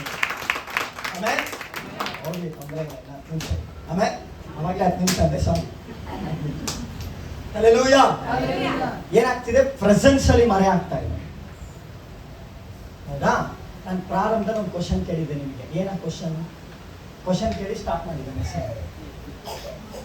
ಯೇಸು ಯಾರು ಹೇಳಿ? ಒಬ್ಬರಾರು ಕೇಳಿದಲ್ಲ, ದೇವರು ಸ್ತೋತ್ರ ಮಾಡ್ತಾರೆ. ಹಲ್ಲೆಲೂಯಾ. ಯೇಸು ಯಾಕೆ ಯಜ್ಞ? ಈ ಮಾತು ಕೇಳಿ ನೀವು ಸುಮ್ಮನೆ ಇದ್ರೆ ನೆಕ್ಸ್ಟ್ ಟೈಮ್ ನಾನು ಈ ಥರ ಮೆಸೇಜ್ ನಿಮ್ಮ ಹತ್ರ ಮಾಡ್ತೀನಿ ಅಂತ ಶಬ್ದ ತಗೊಂಡ್ಬಂದಿದ್ದೆ. ಇದಕ್ಕೆ ವೆಯ್ಟ್ ಮಾಡ್ತಿದ್ದೆ, ಇದಕ್ಕೆ ಯಾವಾಗ ಬಂದು ರೀಚ್ ಆಗ್ತೀನಿ. ಬಟ್ ದೇವ್ರು ಈಗ ತಂದು ರೀಚ್ ಮಾಡಿದ್ರು. ಇಷ್ಟವರು ಕೇಳಿದ್ದು ಬ್ರದರ್ ಬೇಸ್ಟ್. ಓಹೋ, ಅದು ಬೇಸಿಕ್. ಅದು ಈಗ ತಗೊಂಡ್ಬರ್ತಿದ್ರೆ ಏನು ಗೊತ್ತಾ? ಉನ್ನತವಾದಂಥದ್ದನ್ನು ತಗೊಂಡ್ಬರ್ತಾ ಇದೆ. ಅದಕ್ಕೆ 1 hour ತಗೊಂತಾರೆ. ಈಗ 10 ನಿಮಿಷದಲ್ಲಿ ಮುಗಿಸ್ತಾರೆ. ಆಮೇಲೆ ಯೇಸು ನಮ್ಮೆಲ್ಲರ ಪಾಪಗಳನ್ನ ಹೊತ್ಕೊಂಡ. ಜೋರಾಗಿ ಹೇಳ್ರಿ, ನಮ್ಮೆಲ್ಲರ ಪಾಪ ಹೊತ್ಕೊಂಡ ಮೇಲೆ ಬಲಿ ಆದ್ನ. ಈ ಬಲಿ ದೇವರಿಗೆ ಅಂಗೀಕಾರ ಆಗಿದೆ ಅನ್ನೋದ್ರ ಸಾದೃಶ್ಯ ಏನ್ ಗೊತ್ತಾ? ಬೆಂಕಿ ಎಂಬಂತ ಪರಿಶುದ್ಧಾತ್ಮನ ಬಂದು ಆತ ನನಗೆ ಎತ್ಕೊಂಡು ಹೋಗಿದ್ದು.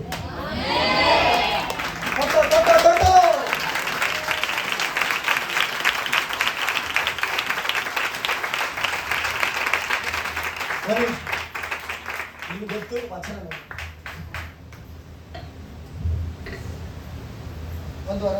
ಒಂದು ಅರಸು 18ನೇ ಅಧ್ಯಾಯ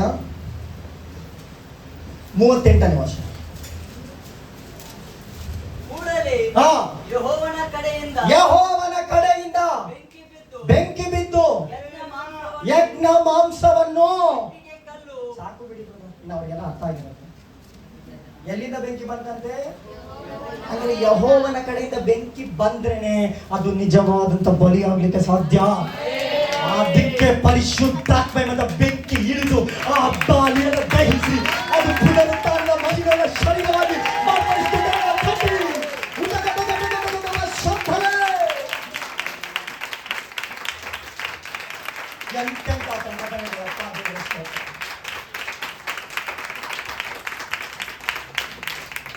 ಆಮೇಲೆ ಓಕೆ, ಎಲ್ಲಿ ನಿಲ್ಲಿಸಿದೆ?